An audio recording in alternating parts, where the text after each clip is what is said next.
আমি ওখান থেকে ইন্ডিয়া গেছি লাস্ট, দেখেছি আমার। এটা বিয়ের কত বছর পরে ঘটনা? এটা তো 11 বছর পরে। 11 বছর পরেও মানুষকে এতটা মিস করে? হ্যাঁ, ইন্ডিয়ায় ছিলাম, ওই যে ট্রিটমেন্টের জন্য গেলাম, সেই সময়ের কথাটা বলছি। মানে সে 11 বছর পরে আপনি কলকাতায় আছেন এবং সে যে স্টেশন দিয়ে আপনি গেছেন সেই স্টেশনে বসে বসে ঈদ কাটালো।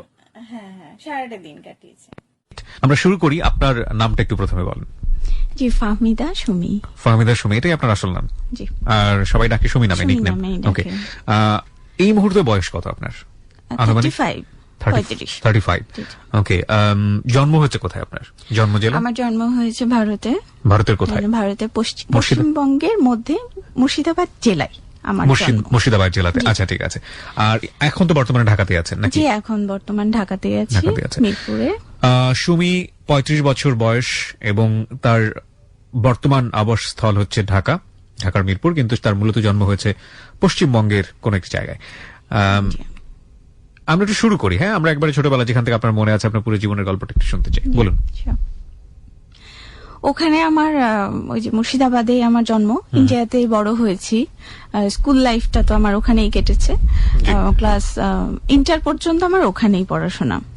তো হিন্দুস্তান যেটা, সেখানে হিন্দুদের ইয়েটাই তো বেশি, সংখ্যাটা বেশি। তো সেই ক্ষেত্রে দেখা যায় হিন্দুদের সঙ্গে বেশি আমার ওঠা বসা, বা আমাদের ইয়েতে মুসলমান ভাগ খুব কমই। যাই হোক, তবুও ভালোই সব মিলেমিশেই। আমরা 4 ভাই 1 বোন, তবে চাচা ফুপু সবাই মিলে আমরা হচ্ছে একটাই বোন। আমি মানে পুরো পরিবারের মধ্যে আপনি বংশে একটাই?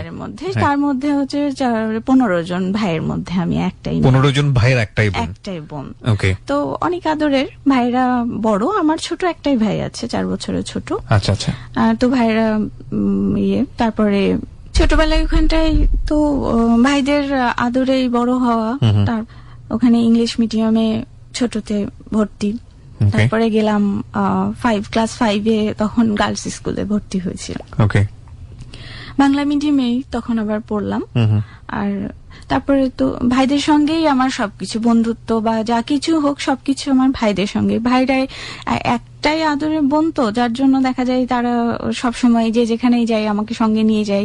আমার কোনোখানে যাওয়ার প্রয়োজন হলে ভাইয়েরাই সঙ্গে করে নিয়ে যেতেন। আর ছোট ভাইটা হচ্ছে আমার 4 বছরের ছোট, ও তো ক্লোজ ফ্রেন্ড, ও সবসময় আমার বাড়িতেই থাকলে ওটাই আমার ফ্রেন্ড, ক্লোজ ফ্রেন্ড।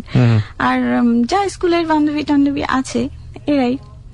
তারপরে স্কুল লাইফটা বেশ মজার কেটেছে। মানে এই ভাইদের বাইরে আর ছেলেদের সঙ্গে মেশার কোনো সুযোগ হয়নি? না, আমার প্রয়োজনও হয়নি। আর গার্লস স্কুলে যেটা আমার বান্ধবীরা ছিল, ওরা অনেক ভালো।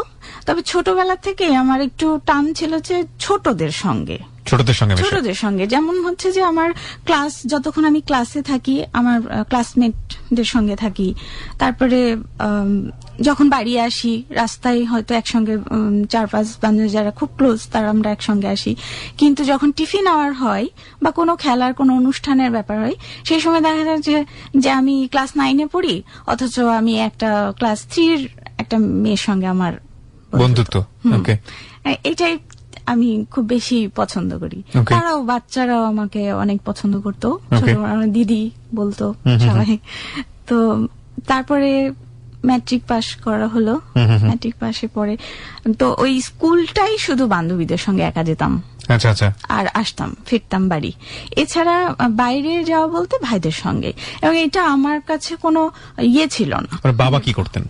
আমার বাবা বিজনেসম্যান, মানে ওনার ফার্টিলাইজার ডিলারশিপ ছিল। যখন ক্লাস 3-তে আমি পড়ি, সেই সময় আমার বাবাকে আমার ওই প্রপার্টি বা এসবের জন্য তার ক্লোজ ফ্রেন্ডরা ব্ল্যাক ম্যাজিকের মাধ্যমে ওনাকে মেরে ফেলতে চাই, কারণ সেই সময় আমরা অনেক ছোট ছিলাম সময়। তো তারপরেও দেখা যায় যে ডাক্তার এমন হয়ে গেল যে ডাক্তার ওনাকে 72 ঘন্টা টাইমও দিয়ে দিয়েছিলেন, যে ওনার লিভারটা পুরো ড্যামেজ। এখন আমার আব্বা একদম মৃত্যুশয্যায়। সেই সময় দেখা যাচ্ছে আমার মারা সবাই কোরআন শরীফ পড়ছে, আশেপাশে বসে ক্ষমা টমা চাচ্ছে আব্বার কাছে। এই মতো অবস্থায় ওই একজন ড্রাইভারের মেয়ের জন্য আমার আব্বা এক সময় সাহায্য করেছিলেন যৌতুকে। তো উনি ওই ঋণটা জাস্ট ইয়ে করার জন্য এসে আমাদেরকে জানালেন যে উনার একটা পরিচিত জায়গা আছে যেখানটায় গেলে আমার আব্বাকে সুস্থ করা সম্ভব হবে উনি মনে করেন। তো আমার আব্বা বা আমাদের ফ্যামিলি কেউ ওই সব ওই যে ওঝা কবিরাজ এগুলো বিশ্বাস করেন না। তো কি জানি লাক বাই চান্স সবাই রাজিও হয়ে গেল এবং একটা গ্রামে গেল, বেশ কয়েক কিলোমিটার দূরে একটা গ্রামে উনি নিয়ে গেল। এবং তিনি একজন মহিলা কবিরাজ যা বলেন, তো উনি ওই দেশে উনি মুসলমানই ছিলেন। তো উনি আবার আল্লাহর কালাম দিয়ে অনেক কিছুই করলেন, পানি পড়ে দিলেন, তারপরে কিছু আল্লাহর কালাম জাফরান কালি দিয়ে লিখলেন, লিখে পানিতে ভিজে ওই রংটা দেখা যায় যে পানির মধ্যে মিক্সিং হয়ে গেলে আব্বাকে খাওয়ানো হলো, আমার মাকে দিয়ে এগুলো করানো হয়েছিল এবং ইনশাল্লাহ আব্বা সুস্থ হয়ে গেলেন। আমার আব্বার যখন এই অবস্থাটা ছিল তখন আমি ক্লাস 3-তে পড়ি, কিন্তু আজ অবধি আমার আব্বা জীবিত আছেন এবং আপনারা নিজের চোখে দেখেছেন। আমরা নিজের চোখের সামনেই দেখেছি, আমাদের চোখের সামনেই সবকিছু হচ্ছিল শুধু প্রপার্টির জন্য। ব্ল্যাক ম্যাজিকটা করা হয়েছিল এটা বুঝলেন কিভাবে, মানে কে বললো আপনাকে? ব্ল্যাক ম্যাজিকটা আসলে ওই যে ডাক্তার যখন ছেড়ে দিলেন, অনেক ট্রিটমেন্ট তো করাই হলো ওখানে, তারপরে ওতে কোনো কাজ হলো না, তারপরে এদিকে আবার এটা দিয়ে কাজ হলো। তো যে মহিলা ট্রিটমেন্ট করলেন ওনার শরীরে আবার ওই যে জিন। আচ্ছা আচ্ছা, উনি বলেছিলেন যে ব্ল্যাক ম্যাজিক করা হয়েছে। Black magic. এবং প্রায় আমি যখন ক্লাস 9 অথবা 10-এ পড়ি, ঠিক এই মাঝখানে ওই একজন সাধু বাবা এসেছিলেন, ওনাকে আমার আব্বা ভালোভাবেই চিনতেন। আচ্ছা।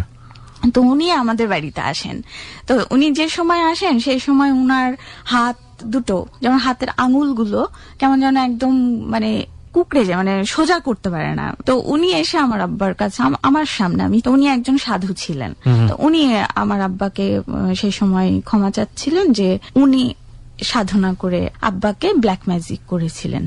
আচ্ছা আচ্ছা, ও এই লোকটাই করেছিল ব্ল্যাক ম্যাজিক। আচ্ছা, উনার কাছে টাকা পয়সা নিয়ে গিয়ে উনি টাকা পয়সা নিয়ে করেছেন যারা গিয়েছিলেন। তো তারপরে আব্বা তো ওই অবস্থায় সুস্থ হয়ে গেলেন এবং আমরা যথাযথ স্বাভাবিক হলাম। হওয়ার পরে তারপরে এই যে এর মধ্যে তো আমি ইন্টারে পরীক্ষার আগ মুহূর্তে, সেই সময় আমার এই দেশে বাংলাদেশে আমার বড় খালার বাড়ি থাকেন, মানে যুদ্ধের সময় বড় খালু এই দেশে মানে চাকরি সূত্রে উনি এই দেশে চলে আসেন রাজশাহীতে। তো ওই খালার পুরো ফ্যামিলিটাই বাংলাদেশে এখনো।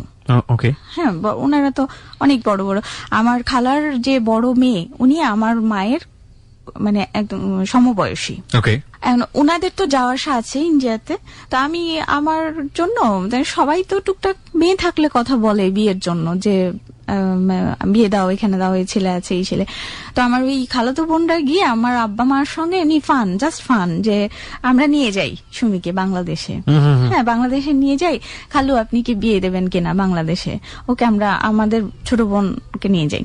তা আব্বা এবং মা দুজনেই ছিলেন। ওনারা বললেন যে দেখো সবাই মিলে ছেলে তো, ওর ভাগ্যে যেখানে আছে সেখানে তো অবশ্যই হবে, আল্লাহর ইয়েতেই ইচ্ছাই। তবে যেখানে আমরা ছেলে সবাই দেখতে থাকুক, যেটা ভালো মতো পাবো আমরা সেখানেই দিব। তো এইটা আমার বোনটা সিরিয়াসলি নিয়েছিলেন। নেওয়ার পরে এসে উনি তখনই, এটা 99 সালের ঠিক ওই সেপ্টেম্বরের দিকের কথা আমি বলছি। তো এরপরে উনি এই দেশে বাংলাদেশের নাটোরে আমাদের রিলেটিভের মধ্যে একজন ছেলের সঙ্গে আমার বিয়ে ঠিক করেন। আচ্ছা আচ্ছা, রিলেটিভ, দূর সম্পর্কের রিলেটিভ। একদম কথা ফাইনাল হয়ে যায় যে বিয়ে, আমাদের ওখানে বিয়ে হবে। তারপরে আমার আব্বা 2000 সালের জানুয়ারিতে আমার আব্বা বাংলাদেশে আসেন কিছুদিনের জন্য বেড়াতে, একাই।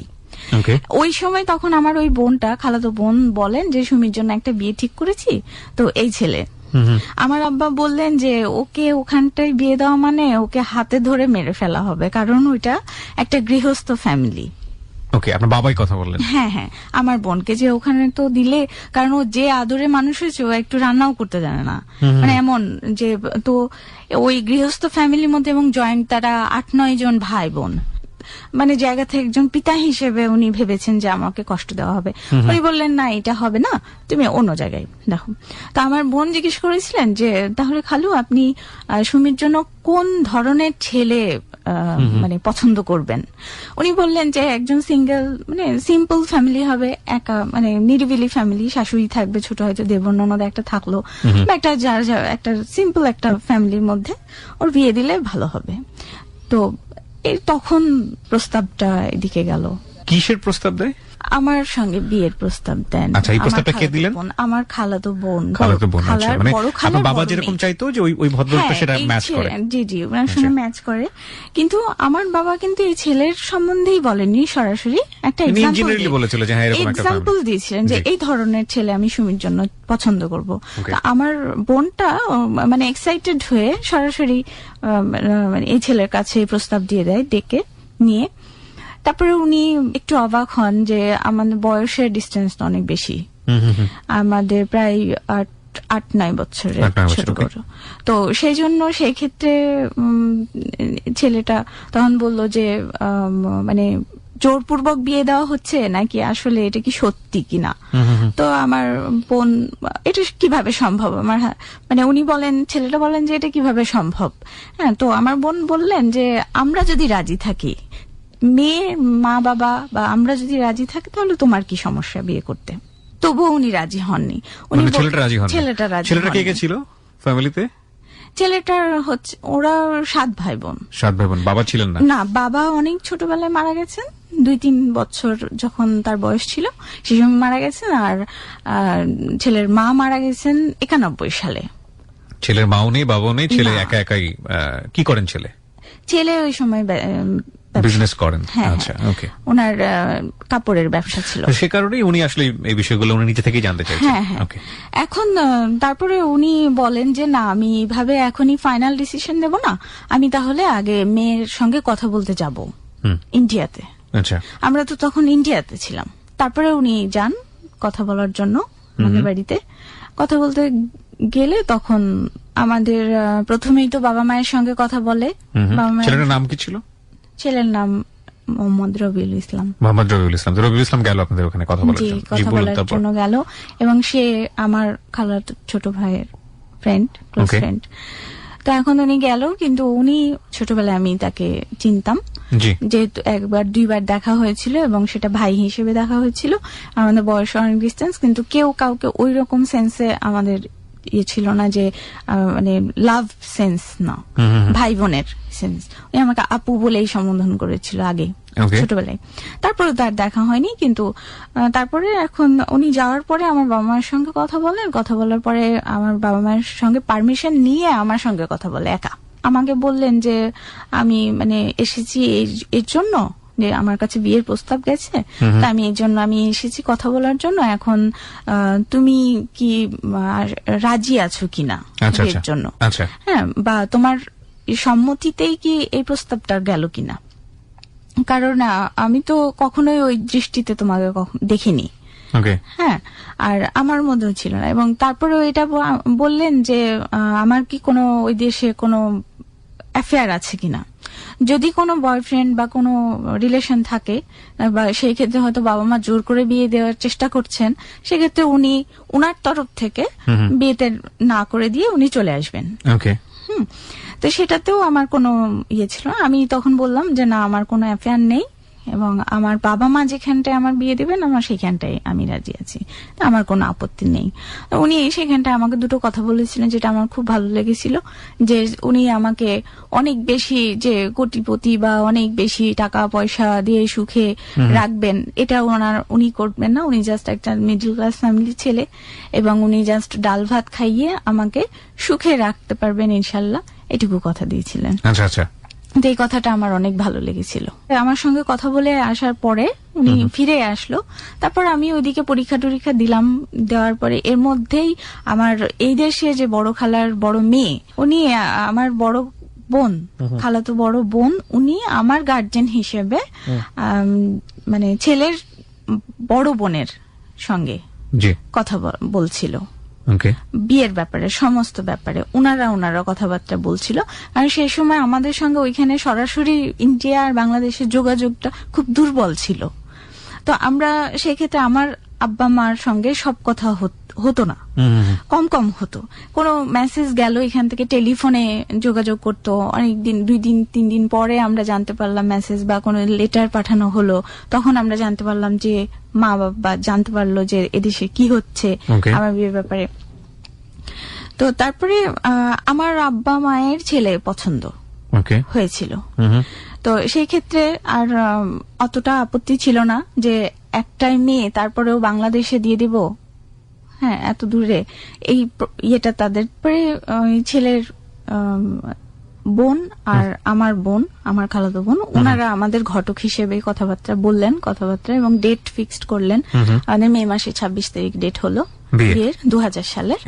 তারপরে আমি বাংলাদেশে আসি 18 তারিখ। মানে বিয়েটা কি বাংলাদেশি হবে? জি, বিয়েটা বাংলাদেশি হবে, কারণ ইন্ডিয়াতে এখান থেকে গিয়ে বিয়ে করে নিয়ে আসাটা সম্ভব নয়। আচ্ছা আচ্ছা, সবাই মিলে।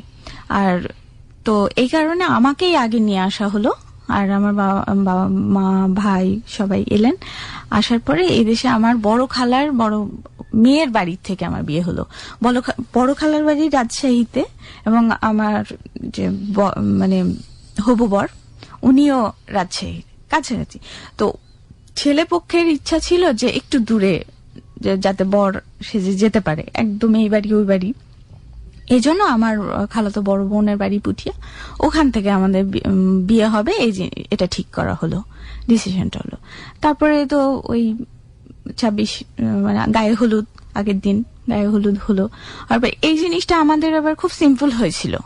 গায়ে হলুদটা যে এখন যেভাবে ঘটা করে হয়, ছেলের বাড়ি থেকে মেয়ের বাড়ি যায়, মেয়ের বাড়ি থেকে ছেলের বাড়ি আসে, এই জিনিসগুলো হয়নি, নিজেদের মধ্যেই হয়েছিল। ছেলের বাড়িটা ছেলেরা করেছে, আমরা মেয়েদের বাড়িতে মেয়েরা গায়ে হলুদ হয়েছে। আর তারপরের দিন বিয়ে, শুক্রবার ছিল সেদিন। তো ছেলেরা যাই পুঠিয়া, ওরা বর্ষে যে বিয়ে করতে যাই। যাওয়ার পরে তো আমি ওই সময় আমি বারান্দায় দাঁড়িয়েছিলাম, দোতলার উপরে আমার বোনের বাড়িতে বারান্দায় দাঁড়িয়েছিলাম। আমি নিজে দেখলাম যে বরের গাড়ি ঢুকছে গেটে, মেন গেটে। তো তারপরে এটা বেশ মজা লাগলো যে একটা বিয়ে বর আসছে। তারপরে আমাকে ঘরে ঢুকিয়ে নেওয়া হয়, আর দেখতে দেওয়া হয়নি। আর তারপরে তো বর বিয়ে হয়ে গেল আপনাদের, ইনফ্যাক্ট। ওকে, হ্যাঁ, তারপরে বিয়েটা হলো। এর আগে তো আপনার সঙ্গে তার তেমন একটা কথাবার্তাও হয়নি না, ওই যে গেছিল, ওই একবার শুধু এতটুকুই কথা, গিয়েছিল, গিয়ে দেখা করেছে, এবং আপনি তার সম্পর্কে কিছু তেমন একটা জানেনও না। না, আমি নিজে ওই ছোটবেলায় একবার যেটা দেখেছিলাম ভাই হিসেবে, এইটাই দেখেছি, এবং এতটুকুই জানি ওনার সম্পর্কে। আর বিয়ের আগে যে আমার সঙ্গে কথা বলার জন্য উনি গিয়েছিলেন, সেই সময় বেশ 4-5 দিন মতন ছিলেন উনি। সেই সময় আমরা সবাই মিলেই ছিলাম, আমার ভাইরাও সঙ্গে ছিল, এবং সেই সময় যা কথাবার্তা হয়েছে ওনার সঙ্গে। পার্সোনালি আমাদের তেমন কিছু কথা হয়নি, বা বিয়ের আগে বিয়ে হলো, বিয়ে হয়ে আমার নিয়ে আসা হলো শ্বশুরবাড়ি। তো শ্বশুরবাড়িতে নিয়ে আসার পরে তো বরণ করে ঘরে নেওয়া হলো, তারপর বসিয়ে মালা বদল হলো, তারপরে মিষ্টি খাওয়ানো, ইন্ডিয়ার মেয়ে বাংলাদেশে। জি, হ্যাঁ, হওয়ার পরে তারপরে তো রাত্রি আমাদের বিয়ে যেদিন, মাঝখানে একদিন গ্যাপ, তারপরের দিন বউ ভাত রাখা হয়েছিল। আচ্ছা, হ্যাঁ, মাঝখানে একদিন গ্যাপ রাখা হয়েছিল। তো বিয়ের দিন তারপরে আমার তো সেদিন বিয়ে তো হয়েই গেল, এখন তো উনি হাজবেন্ড। তো তারপর তখন এখন উনি তো একা আলাদা বাড়িতে থাকতেন, একসঙ্গে জয়েন্ট আর কেউ নেই, যেহেতু শ্বশুর শাশুড়ি কেউ নেই, তো সবাই সেটেল, আমার হাজবেন্ডও সেটেল। তো এখন উনি সবাই বিদায় টিদায় নেওয়ার পরে যেগুলো আনুষ্ঠানিকতা যেগুলো শেষ হলো, বিদায় নিয়ে সবাই গেল, যে যার বাড়ি চলে গেল, সবাই আশেপাশেই, সবাই কাছে কাছে রিলেটিভ কাছেইতে। আর ঢাকায় আমার বাড়িতে থাকলেন হচ্ছে আমার হাজবেন্ডের খালা, আপন, মানে আমার শাশুড়ি তো নেই, উনি মা হিসেবে থাকলেন। আর আমার সঙ্গে গিয়েছিলেন আমার একজন ভাবি, দূর সম্পর্কের, আমার তরফ থেকে। সঙ্গে যাই, মেয়ের সঙ্গে যাই, তো উনি গিয়েছিলেন। ওনারা একটা রুমে থাকলেন, আর আমরা হাজব্যান্ড ওয়াইফ তো একটা রুমে থাকলাম। তো তারপর রাত্রি 12টা 12:30 এরকম হবে, এর মধ্যে সবাই গুড নাইট তারপরে ঘরে আমি তো আগে থেকে ঘরেই ছিলাম, তারপরে ড্রেস চেঞ্জ করে দিয়েছিল আমার মামাতো ননদ, উনি ড্রেস চেঞ্জ করে দিয়ে আমাকে ফ্রেশ করানো হয়েছিল, যে বিয়ের যে পোশাক আশাক ওইগুলো বাদ দিয়ে। তারপরে যখন হাজবেন্ড ফাইনালি রুমে যাই, তো রাইটে 12:30 একটা দিকে আমার হাজবেন্ড ঘরে আসেন। তো তারপর আমি তখন খাটে সাজানো একটা রজনীগন্ধা ফুল আর মাঝে মাঝে গোলাপ দিয়ে একটা সুন্দর খাট সাজানো হয়েছিল, তো অনেক সুন্দর, অনেক সুইট। আর বেডশিটটা ছিল একদম মেরুন। তো আমার হাজবেন্ড বিয়ে করবে তার আগ মুহূর্তে উনি নিজের বাড়িটা নিজে হাতে সাজিয়েছেন, যে তাকে নতুন যে বউ নিয়ে আসবেন আর সুন্দর করে নিজে হাতে সাজে। এবং বিয়ের যে ওই যে সাজানোটা, বেডটা সাজানো ফুল দিয়ে, এটাও উনি নিজেও নাকি নিজেই করেছেন? না, নিজেই করেননি, লোক নিয়ে এসে যারা করে ফুল দিয়ে যারা সাজায় ওনারা ছিল সাথে, উনিও participate. Okay okay, that's fine. Okay, কারণ তো বাট এগুলো ওনাকে নিজে থেকেই করতে হয়েছে, যেহেতু ওনার ওরকম কেউ ছিলেন না। হ্যাঁ, জি। তো উনি তারপরে যখন গেলেন, আমি খাটের উপর বসা, এখন উনি যে ঢুকে দাঁড়িয়েছে আমার সামনে, আর আমি মানে একেবারে অনেক আবেগে, মানে কি বলবো, যে ওনাকে সামনে পেয়ে আমি একদম জোরে উঠে খাটে বসাছিলাম, এত স্পিডে এসে তাকে আমি জড়িয়ে ধরি। কেন? এক ছিল যে উনি একদম নতুন একটা দেশে আমি এসে পড়ে গেলাম, তারপরে হচ্ছে সবাই নতুন, আর আমি তখন একদম মানে আঙুল ধরা ভাইদের হাত ধরে চলা মেয়ে থেকে হুট করে বিয়ের পিড়িতে বসে গেলাম। Feeling nervous or something like, যে অনেক ফিল করছিলেন?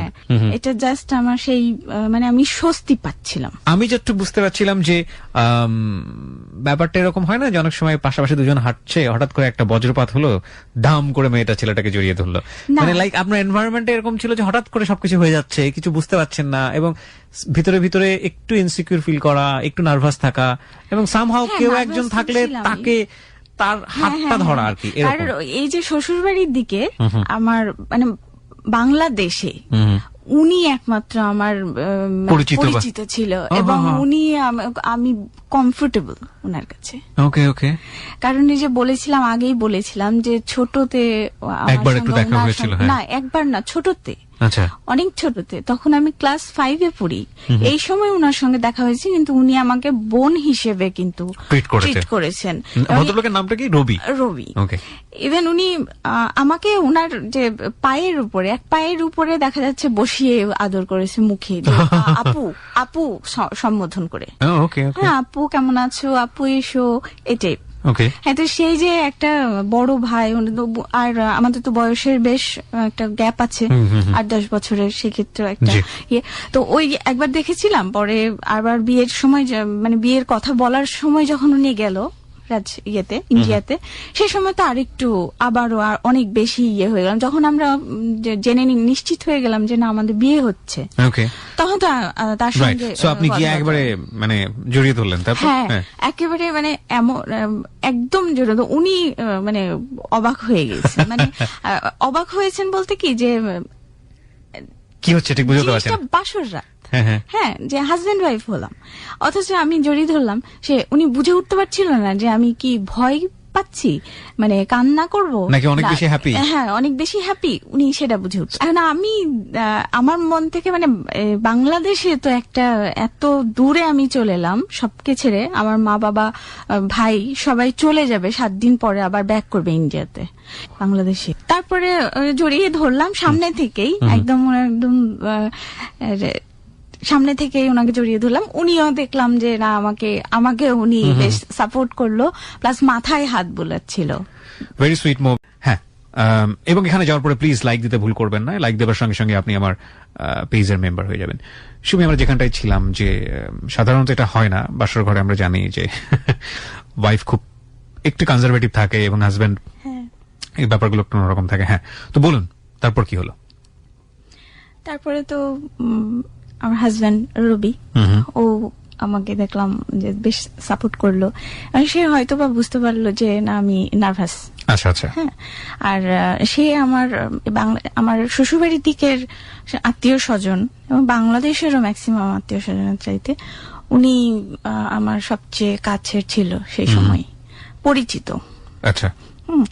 আর উনি তারপরে আমরা নামাজ পড়লাম, দুই রাকাত করে নামাজ পড়লাম। পড়ার পরে তো তারপরে উনি বলল যে আমি কিছু কথা বলবো আজকে তোমার সঙ্গে।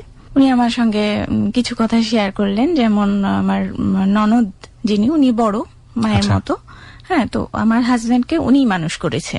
ওকে। হ্যাঁ, তো উনি আমার হাজবেন্ডের মায়ের ভূমিকা রাখে এবং উনি আমাকে একজন গার্জিয়ান হিসেবে আমাকে বিয়ে করিয়ে নিয়ে আসে। মানে উনি যেটা বুঝালেন যে মানে আপনার ননদ উনি হলো আপনার হাজবেন্ডের এক অর্থে মায়ের মতো এবং উনি সবকিছু গার্জিয়ান এক কথায়। আর তো ওনার কথা বললো, আর ওনার একমাত্রই সন্তান ছেলে, ওনার কথা বললো যে ওরা দুজন রবির খুব কাছের মানুষ এবং তারা গার্জিয়ান বা ছেলেটা আদরের খুব ছোট, তো তাদেরকে আমিও যেন ওইভাবেই নিই, গ্রহণ করি। আর ওদের কোনো কষ্ট হলে পরে রবিও খুব কষ্ট পাই। আচ্ছা, এটা বললো। তারপরে আমাকে বললো যে বন্ধু হিসেবে নেওয়ার জন্য সবসময় সে আমি যেন সবসময় তাকে বেস্ট ফ্রেন্ড হিসেবেই রাখি, আর কোনো কিছু ভেতরে থাকবে না আমাদের মধ্যে। তো সেই সবগুলো মিলিয়েই কিছু কিছু কথা উনি বললেন আমাকে সেই দিন রাত্রে। তো সেটা আস্তে আস্তে আমিও একটু, আপনার জায়গা থেকে কিছু বলার ছিল তাকে? আমার তরফ থেকে আমি কিছুই বলিনি। মানে আজকে যা বলার তুমি বলো না, সারা জীবন তো আমি বলবো, তুমি শুনবা। This is really funny and interesting thing is, এটা নিয়ে অনেক জোকও হয় যে এক রাতেই শুধুমাত্র ছেলেরা বলে এবং এরপরে সারা জীবনের জন্য তাদের মুখ চুপ হয়ে যায়, বাকি সারাটা জীবন শুধু মেয়েরা বলে। ওকে, হ্যাঁ বলুন। না, সেই দিন আসলে বলার মতন আমার কোনো ছিল না, মানে যাই হোক। তারপরে সেদিন রাত্রে তো এই কথা বলতে বলতেই আমরা এক পর্যায়ে ঘুমিয়ে পড়ি। ভোরবেলায় উঠতে হয়েছে। পরের দিন আমাদের বিয়ের গ্যাপ ছিল, বউ ভাতটা একদিন পরে হয়েছে। তো সেই গ্যাপের দিনে আমাকে আমার ননদের বাড়িতে নিয়ে যাওয়া হয়। সকালবেলায় উঠে ফ্রেশ ট্রেশ হয়ে আমার ননদের বাড়িতে নিয়ে যাওয়া হয় পরিচিত করার জন্য সবার সঙ্গে, কারণ ওইটাই আমাদের গার্জেন, আমার ননদই এই মুহূর্তে। তো গেলাম, গিয়ে ওইখানটায় সময় কাটালাম, সারাটা দিনই প্রায় ওখানটায় সময় কাটানোর পরে সবার সঙ্গে মিট করলাম এবং আমাদের যত গেস্ট ছিল শ্বশুরবাড়ির দিকের, ঢাকার থেকে বা আশপাশ থেকে যারা সবাই গিয়েছিল, সবাই আমার ননদের বাড়িতেই ছিল এবং ননদের বাড়িতে সবাই থাকতে পছন্দ করে। তো ওখানেই সবার সঙ্গে ভালোভাবেই পরিচয় হলো। আমি তো এমনিতেই চুপচাপ খুব বেশি, আর নতুন জায়গা, আরো বেশি কথা বলতে পারছি না। তো ওদের তরফ থেকে যে নিজেদের মধ্যে যে কথোপকথন তাদের মধ্যে বা তাদের চলাফেরা, তাদের সবকিছু মিলে মোটামুটি আমি আস্তে আস্তে যেন হ্যাঁ, আমি আস্তে আস্তে যেটা আমার আগে নার্ভাস হচ্ছিল সেই জিনিসটা আস্তে আস্তে কমতে শুরু করলো। দ্বিতীয় দিনটা শেষ হয়ে গেল, আবার ফিরে এলাম বাড়িতে। ফিরে আসার পরে আবার রেস্ট। তারপরের দিন আমাদের বউ ভাতের দিন। তো সকালবেলায় উঠে আমার মামাতো ননদ, ওনার দায়িত্বে ছিল আমাকে রেডি করে কমিউনিটি সেন্টারে নিয়ে যাওয়ার জন্য। তো আমি ওই সকালবেলায় উঠে ফ্রেশ হয়ে আমার ননদ নিয়ে গেল পার্লারে। আর আমার হাজবেন্ড, উনি তো নিজের যেহেতু একা, সেজন্য ওনার সমস্ত কিছু অ্যারেঞ্জমেন্ট ওনাকেই দেখতে হচ্ছিল, তো অনেক ব্যস্ত ছিল। তো ওই দিন প্রথম বউ ভাতে গিয়ে বসলাম। বসার পর ওখানে তো বউ সেজে বসা, সবাই আসছে দেখতে এক এক করে। তো দুটো আমার ওইখানকার একটা সুন্দর কথা আমার খুব প্রিয়, সেটা হচ্ছে দুজন বাচ্চা, ওই 6-7 বছরের একটা, দুজনের 1 বছরের গ্যাপে, 2 ভাই বোনরা গেস্টের মধ্যেই। তো ওরা দুজন এসে আমাকে দেখার পরে বললো যে ওয়াও, একটা পুতুল। এই বাচ্চা মেয়েরা, ছেলে মেয়ে বলেছে, এই জিনিসটা আমার খুব টাচ করেছিল। তারপরে আবার তো বাড়ি ফিরে গেলাম।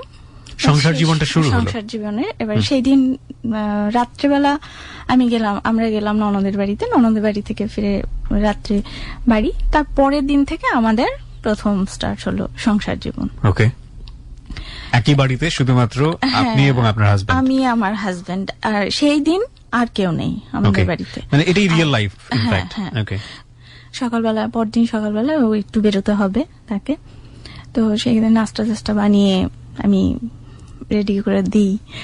খেতে বসে সবার আগে মানে প্রথম যে খাবারটা ওটা আমাকে খাইয়ে দেয়। আচ্ছা আচ্ছা, সুইট মোমেন্ট। মানে নিজে খায় না আগে, সে নিজে আগে আমাকে খাইয়ে দেয়, তারপর সে নিজে। কত বছর হলো বিয়ে হয়েছে আপনাদের? 15 বছর। 15 বছর। ওই দিনের কথা সব মনে আছে? 2000 প্রথম খাবারটা আপনাকে খাইয়ে দিয়েছিল সেটা মনে আছে? আমাকেই খাইয়ে দিয়েছিল। এবং আসলে মেয়েরা কোন জিনিসগুলো লক্ষ্য করে, ইটস ভেরি ইন্টারেস্টিং। ওকে, মানে আমাকে মুগ্ধ করছিল এটাতে যে সে নিজের প্রথম যে দানাটা সেটা নিজে না খেয়ে আমাকে খাইয়ে তারপর সে নিজে খাবে। এই জিনিসটা আমার কাছে অনেক মুগ্ধ করেছিল। তো বিজনেস করতো, রাইট? হ্যাঁ, বিজনেস করতেন। ওকে, তো এভাবে নিত্যদিনের যে জীবনটা শুরু হলো আমাদের, এর মধ্যে ছোটখাটো এই ঘরের মধ্যে থাকলে সে আমাকে ফিল করছে এটা বোঝা যায়। সে রোমান্টিক গান শুনতে অনেক পছন্দ করত। ওর যেটা পছন্দ আমারও সেটা পছন্দ। বাহ। হ্যাঁ, একটা গান সে শুনছে সেটা আমারও অনেক প্রিয়। সে ইন্ডিয়ান হিন্দি, বাংলা, হ্যাঁ ইংলিশ মাঝে মধ্যে শোনে, কিন্তু এই গানগুলো সে শোনে রোমান্টিক সবই। আর একটা গান মাঝে মধ্যে আস্তে আস্তে সেও ফ্রি হচ্ছিল, আস্তে আস্তে একটা গান গুনগুন করে আমার আশেপাশে, যে ওই যে আছে না একটা গান, কি যেন কথাটা, মিষ্টি একটা গন্ধ রয়েছে ঘরটা জুড়ে। ওকে ওকে, বিউটিফুল সং। হ্যাঁ, এই গানটা সে আমার আশপাশে গুনগুন করে। হ্যাঁ, এইভাবে একটু চলতে ফিরতে হয়তো একটু গালটা টিপে দেয় একটু। তো আর বাড়িতে ফিরে এলে, বাইরে থেকে যখন ফিরে আসে সে তখন এসে প্রথমে তো আগেই খোঁজ নেয় যে কি খবর, কেমন আছো, বেশ আদরের স্বরে। আর তারপরে ঘরে বসে আমি একটু দূরে থাকি, কিন্তু সে দেখা যায় আমাকে ডাকে, কাছে এসে বসো। হ্যাঁ, আর শুলে সবসময় আমাকে সে তার বাহুতেই মাথাটা রেখে নেয়। একটা জিনিস বুঝতে পারছিলাম, যেটা যে আপনাদের মধ্যে একটা চমৎকার রকমের আন্ডারস্ট্যান্ডিং তৈরি হচ্ছে, একটা ভালো সম্পর্ক তৈরি হচ্ছে, যেটা আমরা সাধারণত দেখি যে বিয়ের আগে একটা প্রেম থাকে, কিন্তু সেটা বিয়ের পরবর্তীতে আপনাদের মধ্যে গ্রো করছে, which is really good. তারপর জিনিসটা সব ক্ষেত্রেই কিন্তু একটা আদর ভাবটা কিন্তু এখনো বেশি। That's good. হ্যাঁ, আদর ভাবটা তার তরফ থেকে। আর আমিও সবকিছু ব্যাপারে তার ছোট ছোট মুভমেন্টস গুলোতেই আমি মুগ্ধ হয়ে যাচ্ছি। বাহ। এই করতে করতে প্রায় আমাদের 2 মাস মতো গেল। তারপর হঠাৎ করেই আমার মেজো ভাই মারা যায়। তো আমি মেজো ভাই মারা যাওয়ার 4-5 দিন পরে নিউজটা পাই। টেলিফোনে যোগাযোগ হতো, তো টেলিফোনে যোগাযোগের জন্য মানে সময় মতো নিউজটা পাইনি। বলা হচ্ছিল যে তোমার ভাই খুব অসুস্থ, মেজো ভাই হসপিটালে ভর্তি। মানে আমার ভাইটার অ্যাজমা ছিল ছোটবেলা থেকে, অনেক শিশুকাল থেকে, এবং এটা প্রকোপ আকারে হতো। আচ্ছা আচ্ছা, ওই টপিকটা নিয়েই আমাকে কথাটা বলা হয়েছিল যে তোমার ভাইয়ের এরকম অ্যাজমা হয়েছে, ও এত সিরিয়াস যে তাকে হসপিটালে ভর্তি করা হয়েছে, তুমি দোয়া করো, হয়তোবা সে ফিরবে কি ফিরবে না। এইভাবে আমাকে টাচ দেওয়া হয়েছে ধীরে ধীরে। তারপরে আমি এক সময় কেন জানি না, কিন্তু মন থেকে আমি ফিল করছিলাম যে আমার ভাইটা হয়তো মারা গেছে, আর বলছে না। কিন্তু কেন আমার অনুভূতিটা হয়েছিল আমি নিজেও জানি না। তো আমার ভাগনা ও মোটরসাইকেলে করে, আমার মন খারাপের জন্য মোটরসাইকেলে করে একটু রাজশাহী ইউনিভার্সিটির দিকে ঘোরাতে নিয়ে যাই। আচ্ছা, তো ওকে আমি বলছিলাম যে জানো তো আমার ভাই হয়তো মারা গেছে, আমার মনে হচ্ছে, কিন্তু সবাই বলছে অসুস্থ, আমার মনে হচ্ছে মারা গেছে। আচ্ছা, তো তারপরে ও কিছু বলল না, বাড়িতে এসে জানিয়েছে যে মামি তো জেনে ফেলেছে, বুঝতে পেরেছে। তখন সবাই মিলে বসে আমাকে বলা হলো যে হ্যাঁ তোমার ভাই মারা গেছে, কিন্তু আমরা বলিনি কারণ তুমি তো কাঁদতে পারো না, কোথাও শকের মধ্যে চলে যাও, কারণ ওটা খুবই আমার অনেক বেশি প্রিয় ভাই ছিল। আচ্ছা আচ্ছা। তো এই কারণে যে শখে চলে যাব দেখে আমাকে বলা হয়নি যে তোমাকে সরাসরি নিয়ে যাওয়া হবে ওই দেশে। ওকে। তো তারপরে আমরা 9 দিন পরে যেতে পাই। আমার পাসপোর্ট হয়ে আসার কারণে দেরি হয়েছিল দেখে আমরা 9 দিন পরে আমরা ইন্ডিয়া যাই। আচ্ছা। রবি নিয়ে যাই আমাকে ইন্ডিয়াতে। ওকে। আমার ভাই মারা যাওয়ার 9 দিন পরে। তো ওইখানে গিয়ে তারপরে আস্তে আস্তে ওখানে বেশ 15 দিন মতন ছিলাম, 15-16 দিন এরকম ছিলাম আমরা ইন্ডিয়াতে আমাদের বাড়িতে। এই সময়টাই আমি আর রবি অনেকটা সময় একসঙ্গে কাটিয়েছি। তো ওই সময়টা তো বেশ রিল্যাক্সেও ছিল দুজন। তো এইখানটাই আমার হাজবেন্ড আমাকে বোঝাচ্ছিল একদিন বসিয়ে বোঝালো যে দেখো তুমি হয়তো আমার সঙ্গে অনেকটা মানে লজ্জা পাও বা নিজেকে হয়তো গুটিয়ে রেখেছো, সবকিছু মিলেই তোমার মধ্যে একটা জড়তা, বা তুমি আমাকে খুলেও কিছু বলো না, হয়তো দুঃখ পেলেও সেটা চেপে রাখো, আর কোনো ভালো কথা হয়তো বলো না। কিন্তু এরকম হলে পরে তো আর জীবন চলবে না। এখন আমরা তো বিয়ের বন্ধনে আবদ্ধ, তা এখন আমাদেরকে দুজনকেই খোলামেলা হতে হবে, দুজনকে শেয়ার করতে হবে কথাবার্তা। এটা যদি না হয় তো দেখা যাবে আমি আমার তরফ থেকে আমি খুব এনজয় করছি লাইফে, তুমি বোর ফিল করছো বা তুমি একটা মানসিক ভাবে নির্যাতিত হচ্ছ। এটা হতে পারে, কিন্তু সেটা তোমাকে একটু খোলামেলা হতে হবে। তোমার কোনো কষ্ট হলে সেটা আমাকে বলো, বা তোমার যদি কোনো চাওয়া পাওয়া থাকে সেটাও আমাকে বলো। এবং সে অনেক বুঝিয়েছিল, তো সেটা বেশ ভালো লেগেছে। আস্তে আস্তে এর মধ্যে তো আমিও আস্তে আস্তে তাদের আচার আচরণে আমিও অনেকটা সহজ হয়ে গেছি। কিন্তু আমি যেহেতু অতিরিক্ত কম কথা বলি, সেই জন্য তাদের মনে হচ্ছিল যে আমি বোধহয় কষ্টে আছি। কিন্তু ন্যাচারালি আমি খুবই কম কথা বলি। যাকে এরপরে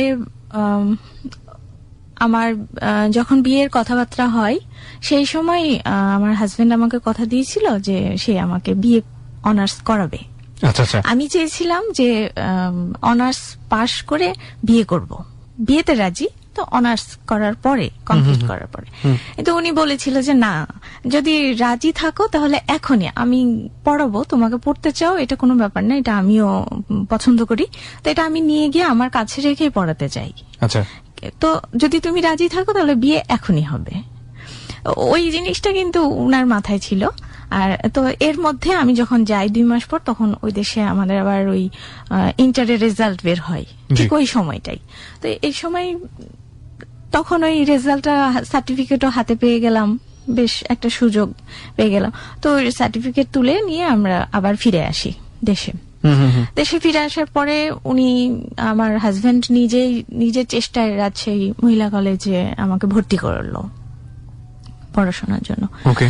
ভর্তি করলো, তবে আমার কোনো ইচ্ছা ছিল না, কারণ আমি এই দিকটাই আবার হালকা পাতলা ভাবে কানে আসছিল যে তারা বউকে চাকরি করাবে না, হ্যাঁ পছন্দ করে না, সাংসারিক একটা মেয়ে চাই। সেই ক্ষেত্রে আমার মনে হচ্ছিল যে থাক, আর কি হবে পড়ে টরে। তো কিন্তু এটা সম্পূর্ণ রবির প্রচেষ্টা ছিল যে আমাকে পড়ানোর ব্যাপারটা। ভর্তি হলাম। ভর্তি হওয়ার পরে তারপরে তো পড়াশোনা শুরু হলো, ক্লাস রেগুলার ক্লাস করি। তো এই সময়টাই রবি আমাকে অনেক করেছে, সাপোর্ট দিয়েছে, মেন্টালি সাপোর্ট। এবং যে আমি তখন সব আস্তে আস্তে শান্তশিষ্ট বা সব যাই হোক, তার জন্য সবাই পছন্দ করতে লাগলো। আমি আস্তে আস্তে সবার আশপাশ, সবার আত্মীয় স্বজন সবারই প্রিয় হতে শুরু করলাম।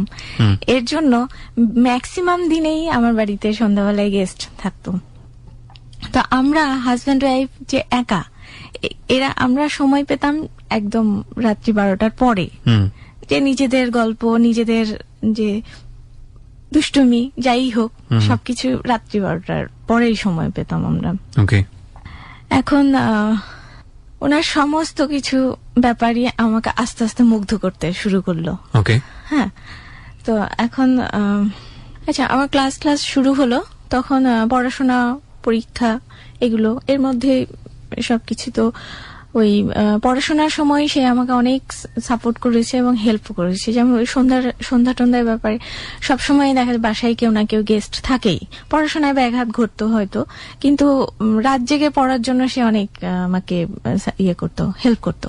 আমি রাত জেগে পড়ছি, সে ঘুমায় না, সে আমার জন্য কফি বানিয়ে একটু পরপর কফি বানিয়ে এনে দেয় বা একটু হরলিক্স করে এনে দিল বা খোঁজ নেয়, কিন্তু সে কিন্তু ঘুমায় না।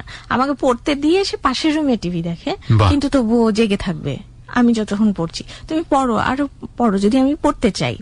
তো এভাবে তার ইয়ের জন্যই মানে বেশ আমার ইয়েটা পাওয়া। তারপরে পরীক্ষা হলো, পরীক্ষার পরে তো রেজাল্ট যেদিন, আমি তো রেজাল্টে আমি ভয়ে যাইনি রেজাল্ট দেখতে, যে একে তো শ্বশুর বাড়িতে আবার পড়াশোনার তো যদি খারাপ রেজাল্ট হয় তাহলে তো একদম বদনামে শেষ থাকবে না। কিন্তু রবি যাই, গিয়ে এসে রেজাল্ট দেখে, কিন্তু সেকেন্ড ক্লাস পেয়েছিলাম, মার্ক ভালো ছিল। ও রেজাল্টটা দেখেই ফেরার পথে সে আগেই ফোন করে জানাই, তার বোনকে জানাই সবার প্রথমে, তারপর আমাকে বলে, তো তার চোখে পানি। হ্যাঁ, সে এত খুশি যে তার চোখে পানি, সে কাঁদছে। তারপরে ফিরে এসে খুশিতে একদম অনেক মিষ্টি বিতরণ করেছিল। তো তার এর মধ্যে 2 মাস যাওয়ার পরের মধ্যে আমার সম্পর্কে 2 মাস, হ্যাঁ, তারপর এর মধ্যে আমি একদিন মুখে বলতে পারি না তাকে ভালোবাসার কথা বা এটা সেটা, মুখে অতটা বলতে পারি না দেখে একদিন করলাম তার জন্মদিনের সারপ্রাইজ দেওয়ার জন্য আমি কম্পিউটারে রেকর্ড করলাম আমার নিজের তার প্রতি যে ফিলিংস, এটা কম্পিউটারে রেকর্ড করলাম যে সে আমার জন্য কি, হ্যাঁ, কতখানি সে মূল্যবান, এইগুলো হ্যাঁ, এটা সে আমার এক কথা বলতে গেলে অভিভাবক, তারপর সে আমার মানে অনেক প্রিয়, বা এটা যত কিছু আমার মনের মধ্যে ছিল আমি সুন্দর করে গুছিয়ে তার জন্য রেকর্ড করে রাখলাম, যে সে এসে কম্পিউটার খুলবে তো গান শোনার জন্য, জানি তো খুলে সে রেকর্ডিংটা পাবে। সে সেটাই পেয়েছিল এবং সেটা শুনে এত মুগ্ধ হয়েছিল যে মানে আমি যে স্বাভাবিকভাবে কথাই বলতে পারি না, সে এত রোমান্টিক ভাষায় তার জন্য কমেন্টস করেছি। এটা শুনে সেও আবারও চোখে পানি। আমরা সাধারণত যেটা দেখি যে বিয়ের পরে নাকি অ্যারেঞ্জ ম্যারেজ হলে নাকি অনেক সময় লাভ নাকি সেখানে থাকে না, আন্ডারস্ট্যান্ডিং একটু সমস্যা হয়, but this couple is truly different from the other one. Yeah, that's really good. বলুন তারপরে উঠে এসে যে অবাক হয়ে অনেক কিছু আমাকে বলছে যে তুমি বলতে পেরেছো বা এটা সেটা, আবার জড়িয়ে ধরে খুব আদর করলো বেশ, তো আমারও অনেক ভালো লাগলো। আরো গিফট ছিল এবং জন্মদিনে তার জন্য আমি নিজের থেকেই তার মন পছন্দের খাবার টাবার রান্না করে রেখেছি, সেগুলো দেখেও অনেক সারপ্রাইজ, যে তুমি কি করে বুঝলে যে আমার এগুলো পছন্দ। এটা আমি এগুলো যে ভেতর অ্যারেঞ্জ করব এটাও সে হয়তো আশা করতে পারেনি। তবে একটা জিনিস আছে কি, সে আজ অব্দি আমার বার্থডে সবসময় ভুলে যায়।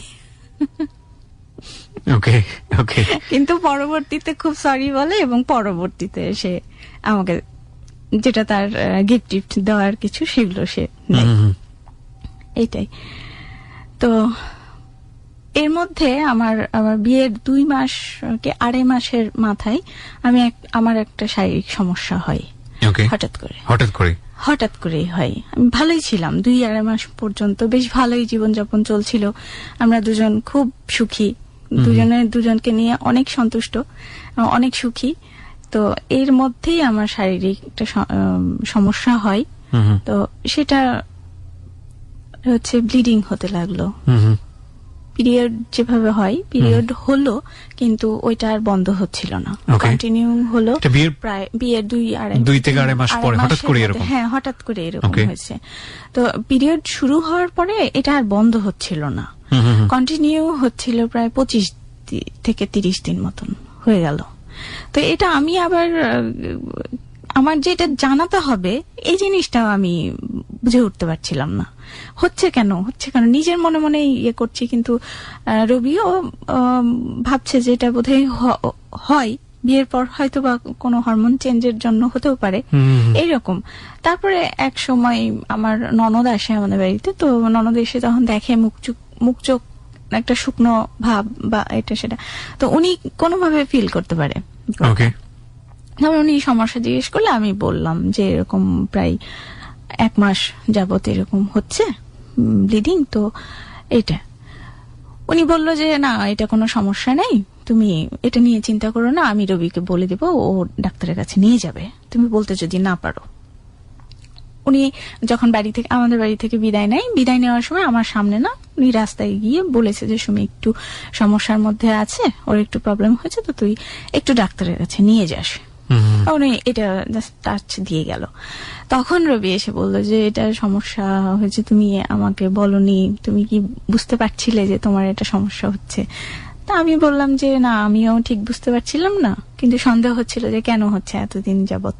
ওকে। তারপরে আস্তে আস্তে উনি আমাকে সঙ্গে করে নিয়ে যাই ডাক্তারের কাছে। তখন আমরা রাজশাহীতে ছিলাম। ওখানে ডাক্তারের কাছে নিয়ে গেলে ওখানে টেস্ট হয়, আল্ট্রাসাউন্ড করা হয়, ব্লাড টেস্ট করা হয়, সবকিছু করার পরে তখন ডাক্তার বলল যে এটা কোনো ব্যাপার না, এটা পলিসিস্টিক চেঞ্জ বলল ডাক্তার। তো এটা ওর বললো ম্যাচুরিটি একটু সময় লাগছে, কিন্তু এটা ঠিক হয়ে যাবে, ওষুধ খেলেই ঠিক হয়ে যাবে। আর ওর তারপর আমাকে ওষুধ দেওয়া হয় একটা, আর কোনো কিচ্ছু না, জাস্ট একটা ওষুধ, নরম্যান্স একটা নাম ওষুধ একটা দেওয়া হয়, বলে এইটাও কন্টিনিউ করুক। এটা কন্টিনিউ করার পরে আমরা চলে এলাম এবং এটা কন্টিনিউ করলাম বলতে ওই 21 দিন মতো দেয়, ওষুধটা দিয়েছিল। প্রথম 21 দিন খেতে হবে, মাঝখানে গ্যাপ দিয়ে 7 দিন গ্যাপ দিয়ে আবার 21 দিন খেতে হবে, এভাবে 3 মাসের জন্য ওষুধটা দিয়েছিল। তো এটা ওষুধটা কন্টিনিউ করতে আমি সেই সময় আবার ভালো থাকছিলাম। ওকে। কিন্তু ওষুধ ছেড়ে দিলেই আমি সমস্যায় ভুগতে থাকি, ওষুধ ছেড়ে দিলেই। তো ডাক্তার চেঞ্জ করছি, এই ডাক্তার না তো ওই ডাক্তার, আরেক ডাক্তারের কাছে গেলাম, উনি আবার আমাকে ওই বার্থ কন্ট্রোল পিল দিল 3 মাসের জন্য। তো ওইখানটাই তখন আমাদের সন্দেহ হলো যে আমরা বললাম ডাক্তারকে, ওইটা প্রশ্ন করেছিলাম যে এটা কেন, মানে আমরা তো বেবি বন্ধ রাখতে চাচ্ছি না।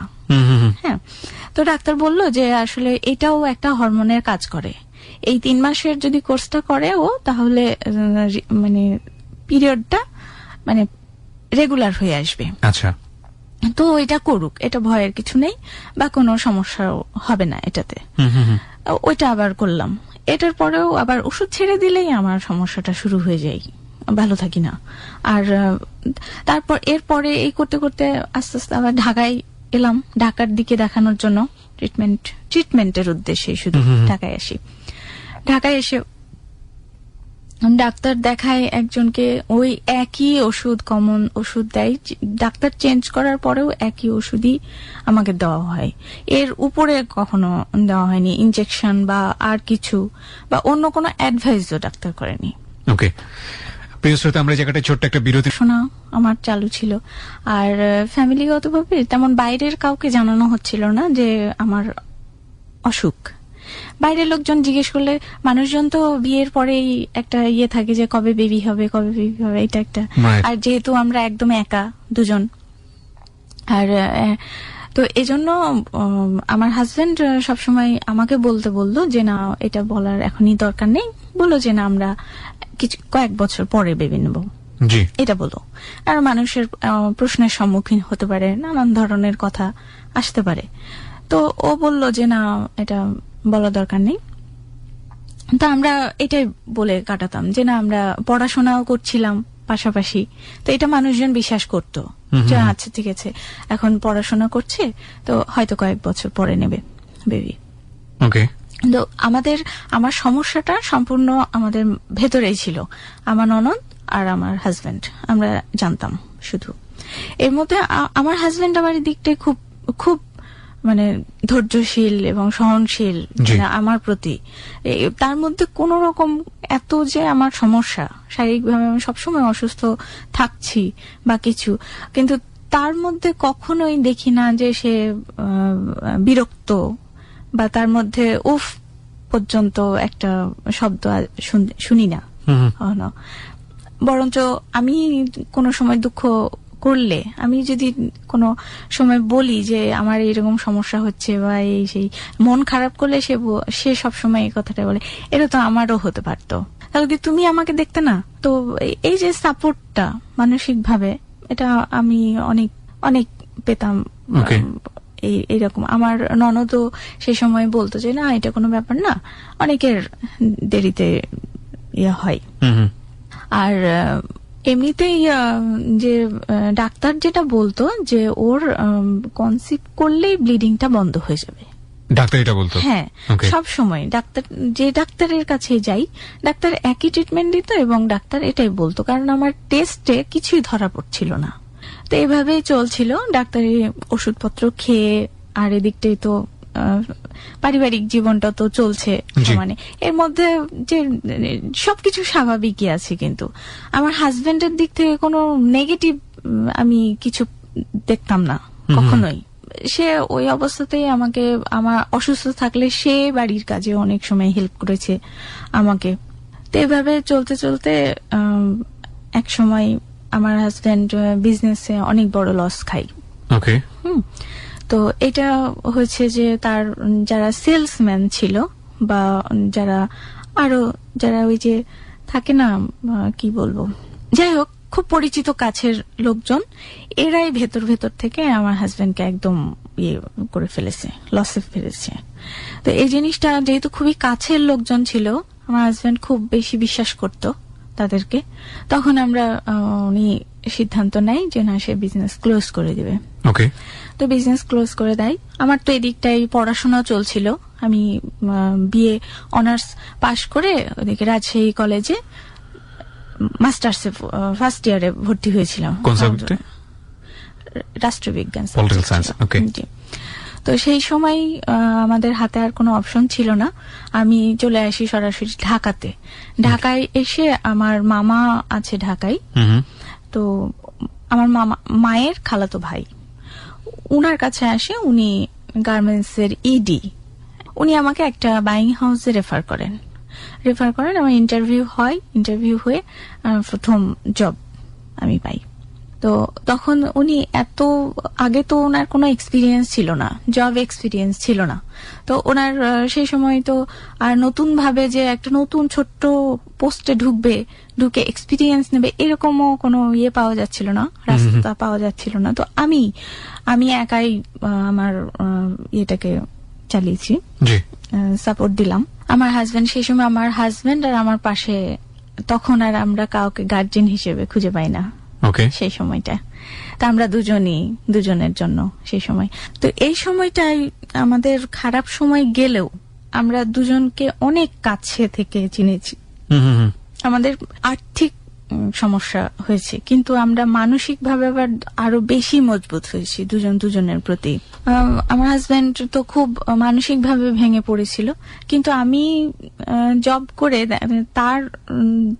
সে তো আমার চাইতে 10 বছরের বড়, তো সেইখানটায় তাকে একটা সম্মান বোধটা আমার তার প্রতি ছিল। জব করছি, স্যালারি পাচ্ছি, স্যালারিটা পেলে আমার কাছে নিজের কাছে না রেখে আমি আমার হাজবেন্ডকে দিয়ে দিতাম পুরোটাই। কিন্তু উনি নিতে চাইতো না প্রথমে, যে না তোমার কাছে রাখো। ফার্স্ট স্যালারি যেটা আমি হাতে পেলাম, সেটা আমি নিয়ে এসে পুরোটাই আমি তার হাতে তুলে দিয়েছি। তো মানে এটা কেন করলেন আপনি? না করলেও তো পারতেন। হ্যাঁ, না করলেও পারতাম, কিন্তু আমি চাচ্ছিলাম যে তার যেন সম্মান বোধ, তার প্রতি যে আমার সম্মান বোধ, এই জিনিসটা যেন সে অনুভব করতে পারে। তারপর প্রথম স্যালারিটা ওর হাতে দেওয়ার পরে সে অনেক অনেক খুশি হয়েছিল যে আমি এটা করেছি। এরপরে ও নিতে না চাইলেও আমি জোর করে দিতাম, এবং অনেক সময় বোঝাতাম না এই জিনিসটা যে আমি তাকে এইটার জন্য দিচ্ছি, যাতে সে মন খারাপ না করে, যাতে সে এটা আমার কাছে যেন তাকে 100 টাকা তার লাগবে, তাকে আমার কাছে যেন চাইতে না হয়। আপনার হাজবেন্ডের মাথায় কাজ করতো না কিভাবে আর্ন করা যায়, একটা টেনশন? হ্যাঁ, উনি তো ওনার সাইড থেকে চেষ্টা করতোই, কিন্তু সেই সময় পারছিল না। প্রায় 3 বছর যাবত আমাদেরকে, মানে আমি যেহেতু অসুস্থ হয়ে গেলাম, তো আমার অসুস্থতার কারণে হয়তোবা ফ্যামিলি থেকে হয়তো আস্তে আস্তে সরে যাওয়ার চেষ্টা করছিল। আবার রবিও যেহেতু পুরোপুরি লস খেয়ে গেল ইয়ে থেকে বিজনেসে, তো কে আর এইভাবে মানি দিয়ে তো কেউ হেল্প করতে চায় না। আমার হাজবেন্ড আবার এক পর্যায়ে জব পাই, একটা ফ্যাক্টরিতে ম্যানেজার জব পাই। জি। তো তারপর দুজন তো আবার ব্যস্ত মোটামুটি ইকোনমিক সোর্স হয়ে গেল।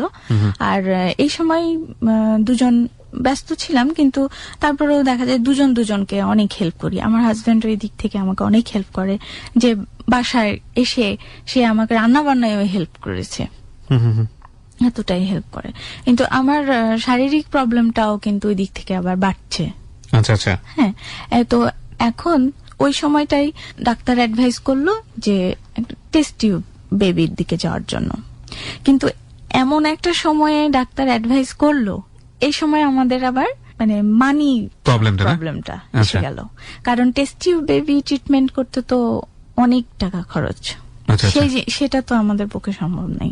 তখন আমরা ওই মেডিসিন দিয়েই আমরা কাজ চালাচ্ছিলাম, যে না টেস্ট টিউবের ওই এটা এখনই আমরা যেতে পারবো না, তো মেডিসিন দিয়েই যতখানি সুস্থ থাকা যায় সেটারই আমরা চেষ্টা করছিলাম।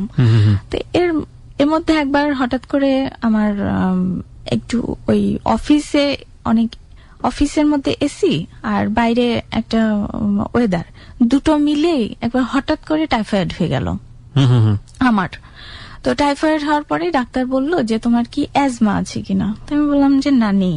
তখন ডাক্তার বলল যে একটু সাবধানে থাকতে হবে, না হলে সম্ভবত অ্যাজমা হতে পারে তোমার। এটা বলাও শেষ, আর একটু ক্রনিক অ্যাজমার মতো সিমটমও দেখা গেল মানে টাইফয়েডটার পরেই। তখন তো কি যে ওই শ্লেষা জমে যেত বুকে, নাকে। তো এই মুহূর্তটাই তখন মানে রবি কি করবে ভেবে পাচ্ছে না। তারপর তাড়াতাড়ি করে মধু আর গরম পানি করে নিয়ে এসে তাড়াতাড়ি আমাকে খাওয়ানোর চেষ্টা করছিল, কিন্তু গলা বন্ধ থাকার জন্য ওইটাও আবার যাচ্ছিল না গলার ভেতরে।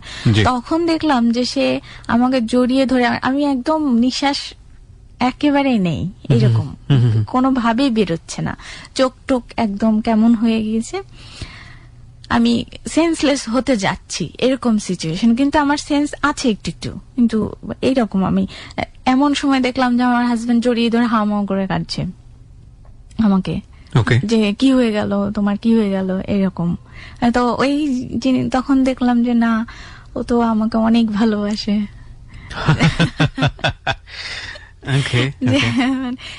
এমন কান্না, ছেলে মানুষ হয়ে যে কাঁদছে আমার জন্য। তো এটা ওই সময়েও আমি ওই মুগ্ধ হচ্ছি, অসুস্থ তারপর যাই হোক ওই মধুটা কষ্ট করে খাইয়ে গরম পানির সঙ্গে আস্তে আস্তে গলাটা পরিষ্কার হয় এবং নিঃশ্বাসটা ফেলতে পারি, ইয়ে করতে পারি। এই অসুস্থতার খবরটা পেয়ে আমার আব্বা দেখতে আসে আমাকে ঢাকায়। আমি খুব সিরিয়াস হয়েছিলাম। একই সঙ্গে ক্রনিক অ্যাজমা বলতে অ্যাজমা পুরোপুরি চলে যায়নি, আগ মুহূর্তে, আর সঙ্গে আবার ইউরিন ইনফেকশন, আবার এই যে ব্লিডিং এর সমস্যাটা, এগুলো সব মিলে একদম আমি খুব বেশি অসুখে জর্জরিত হয়েছিলাম একই সময়ে। আচ্ছা আচ্ছা। তো ওইটা জানার পরে আমার আব্বা সঙ্গে সঙ্গে চলে আসে আমাকে দেখতে, একাই এসেছিল। এসে দেখলো যে আমি আসলে অনেক অসুস্থ। সে সময় আমি অফিসও করতে পারছিলাম না, ছুটি নিয়ে বাসায় ছিলাম।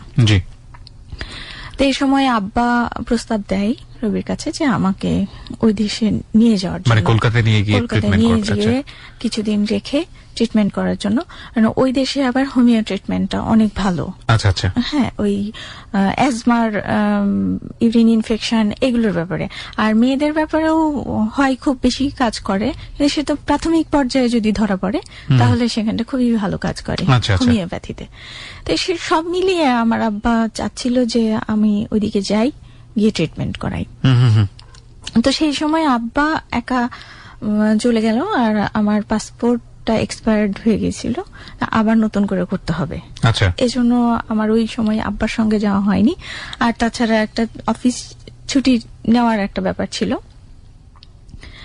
তো আব্বা ফিরে যাই, এরপরে আমি যাওয়ার সিদ্ধান্ত নিই ওই দেশে এক সময়। তো এই সময় আমাকে জবটা ছেড়ে দিতে হয়, কারণ আমার কত সময় লাগবে আমার ট্রিটমেন্টের জন্য, যেহেতু হোমিও ট্রিটমেন্টের জন্য যাচ্ছি। হোমিও ট্রিটমেন্টে এই দেশে আসা যাওয়া করে হয় না, আর সেই সময় মাল্টিপল ভিসাও পাওয়া যাচ্ছিল না। তো সেই সময় তো একবার গিয়ে ফিরলে ওই ভিসাটা বাদ। জি। তো তারপরে আস্তে আস্তে আমি জবটা ছেড়ে দিলাম, ভিসা, পাসপোর্ট, ভিসা সব করে জবটা ছেড়ে আমি ওই দেশে যাই। ওই দেশে যাই, এইটাই হচ্ছে আমার হাজবেন্ডের, আচ্ছা, মানে এই আমাদের ম্যারিড লাইফের প্রথম মানে আলাদা থাকা। আচ্ছা আচ্ছা। এর আগে আমরা একটা রাত্রির জন্য একটা আলাদা থাকিনি। কত বছর পরে গেলেন মানে এই সংসার শুরু করার? এইটা আমি গেলাম হচ্ছে মানে এইভাবে যাওয়ার কি? হ্যাঁ, এটা 11 সালে আমি গেলাম। 11 সালে? এর পর্যন্ত তো এই দেশে 2000 সালে বিয়ে হলো, মানে প্রায় 11 বছর পর এইভাবে এরকম ডিটাচড। আচ্ছা আচ্ছা, ওকে। কিন্তু এর আগে কখনো, যখনই গেছি ইন্ডিয়া গেলেও একসঙ্গেই গিয়েছি, একসঙ্গে এসেছি। আচ্ছা। আর এই দেশেও থাকলে কোনো রিলেটিভের বাড়িতে গেলেও আমরা একই সঙ্গে যাই, একই সঙ্গে ফিরি, কিন্তু একই সঙ্গে থাকি। আমরা একজনকে আরেকজনকে ছেড়ে থাকতেন না কখনো? না, থাকতে পারিও না। হ্যাঁ, একদিন বেশি থাকতে পারি না। আচ্ছা। তো তারপরে গেলাম, কিন্তু যাওয়াটা একটা লম্বা সময়ের জন্য যেহেতু যাচ্ছিলাম, তো যাওয়ার আমার হাজবেন্ডই সব কিছু আমার মানে লাগেজ যে প্যাক করে দেওয়া, সবকিছু রেডি করে দেওয়া আমার হাজবেন্ডেরই ছিল। সেই সবকিছু করে দিচ্ছে, যেন আমি অনেক অসুস্থ, তো সবকিছু করে দিচ্ছে। দেওয়ার পরে যখন আমি সকালে আমার ট্রেন, আর রাত্রেবেলা একদম শেষ বিদায়, মানে আর সেই রাত্রে আমরা ঘুমাইনি। তো রাত্রে আমার হাজবেন্ড আমাকে জড়িয়ে ধরে মানে অনেক কান্নাকাটি করেছিল, যে অনেক কান্নাকাটি করছিল এই জন্য যে এর মধ্যে এই যে সময়টা 7 সাল থেকে 11 সাল যে সময়টা একটা গেল, আমরা ডাল ভাত খাই, যা করি তা করি, কিন্তু আমাদের মধ্যে কিন্তু ভালোবাসাটা কমেনি।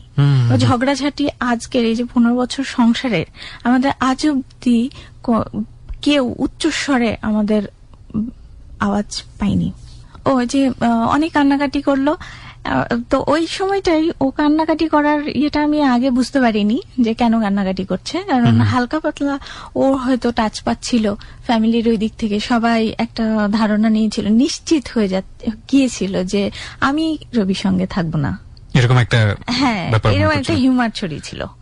যে আমার বয়স তখন যখন 7 সালে, সেই সময় তো কত 24-25 বছর এরকমই হবে হয়তোবা। তো এই সময়ে আমার বেবি ছিল না, হ্যাঁ, আর হাজবেন্ড একদম ডিস্ট্রয় হয়ে গেল। তো সেই মুহূর্তে আমি যে থাকবো তার সঙ্গে, আমি জীবন যাপন করব ভবিষ্যতে, এই জিনিসটা সবাই ভেবে নিয়েছিল যে আমি কোনো ক্রমেই এই দেশে থাকবো না, আমি হয়তো ফিরে চলে যাব ওকে ছেড়ে। আর চলে না গেলেও এই দেশে অন্য কোনো একটা বিকল্প পথ অবলম্বন করব। তো এটা হয়তো তার মাথার মধ্যে কাজ করছিল যে এই সময় আমি যাচ্ছি, আর একা যাচ্ছি প্রথম ইন্ডিয়াতে। এই ভাবছিল যে আমাকে আমার ওই দিক থেকে আমার বাবা মারাও আবার আসতে দেবে কিনা, কোন ভরসায়, জবটাও ছেড়ে দিলাম, ছেড়ে দিয়ে যাচ্ছি, সব মিলেমিশেই হয়তো কান্নাকাটিটা। আর একটা তো বললামই যে আমরা কোনোদিনই দূরে থাকিনি, একই সঙ্গে থেকেছি, থাকতে পারি না, এতটাই মন থেকে মানে টান চলে আসে।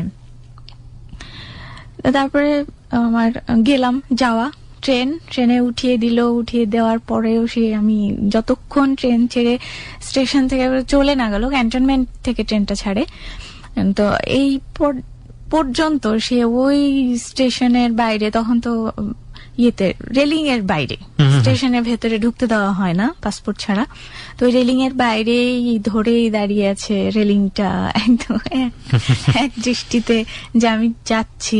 এটা অনেক মায়া ভরা একটা চেহারা। যাওয়া হলো, যাওয়ার পর ওইদিকে আমি ট্রিটমেন্ট তো শুরু করলাম, শুরু করার ফাঁকে ফাঁকে আমি এই দেশ থেকে ফোন করতাম, প্রতিদিনই ফোন করতাম রাত্রি হলে, এবং জানাতাম তার কি অবস্থা না অবস্থা, বা আমি কি করছি, আমার কি অবস্থা, সবকিছু জানাতাম।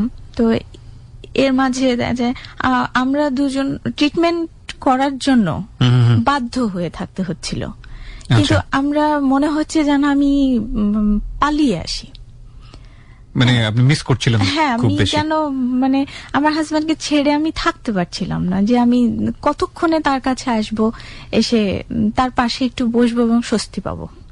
আর সে আমাকে বলবে যে না, সব ঠিক হয়ে যাবে, তুমি চিন্তা করছো কেন, আমি তো তোমার পাশে আছি।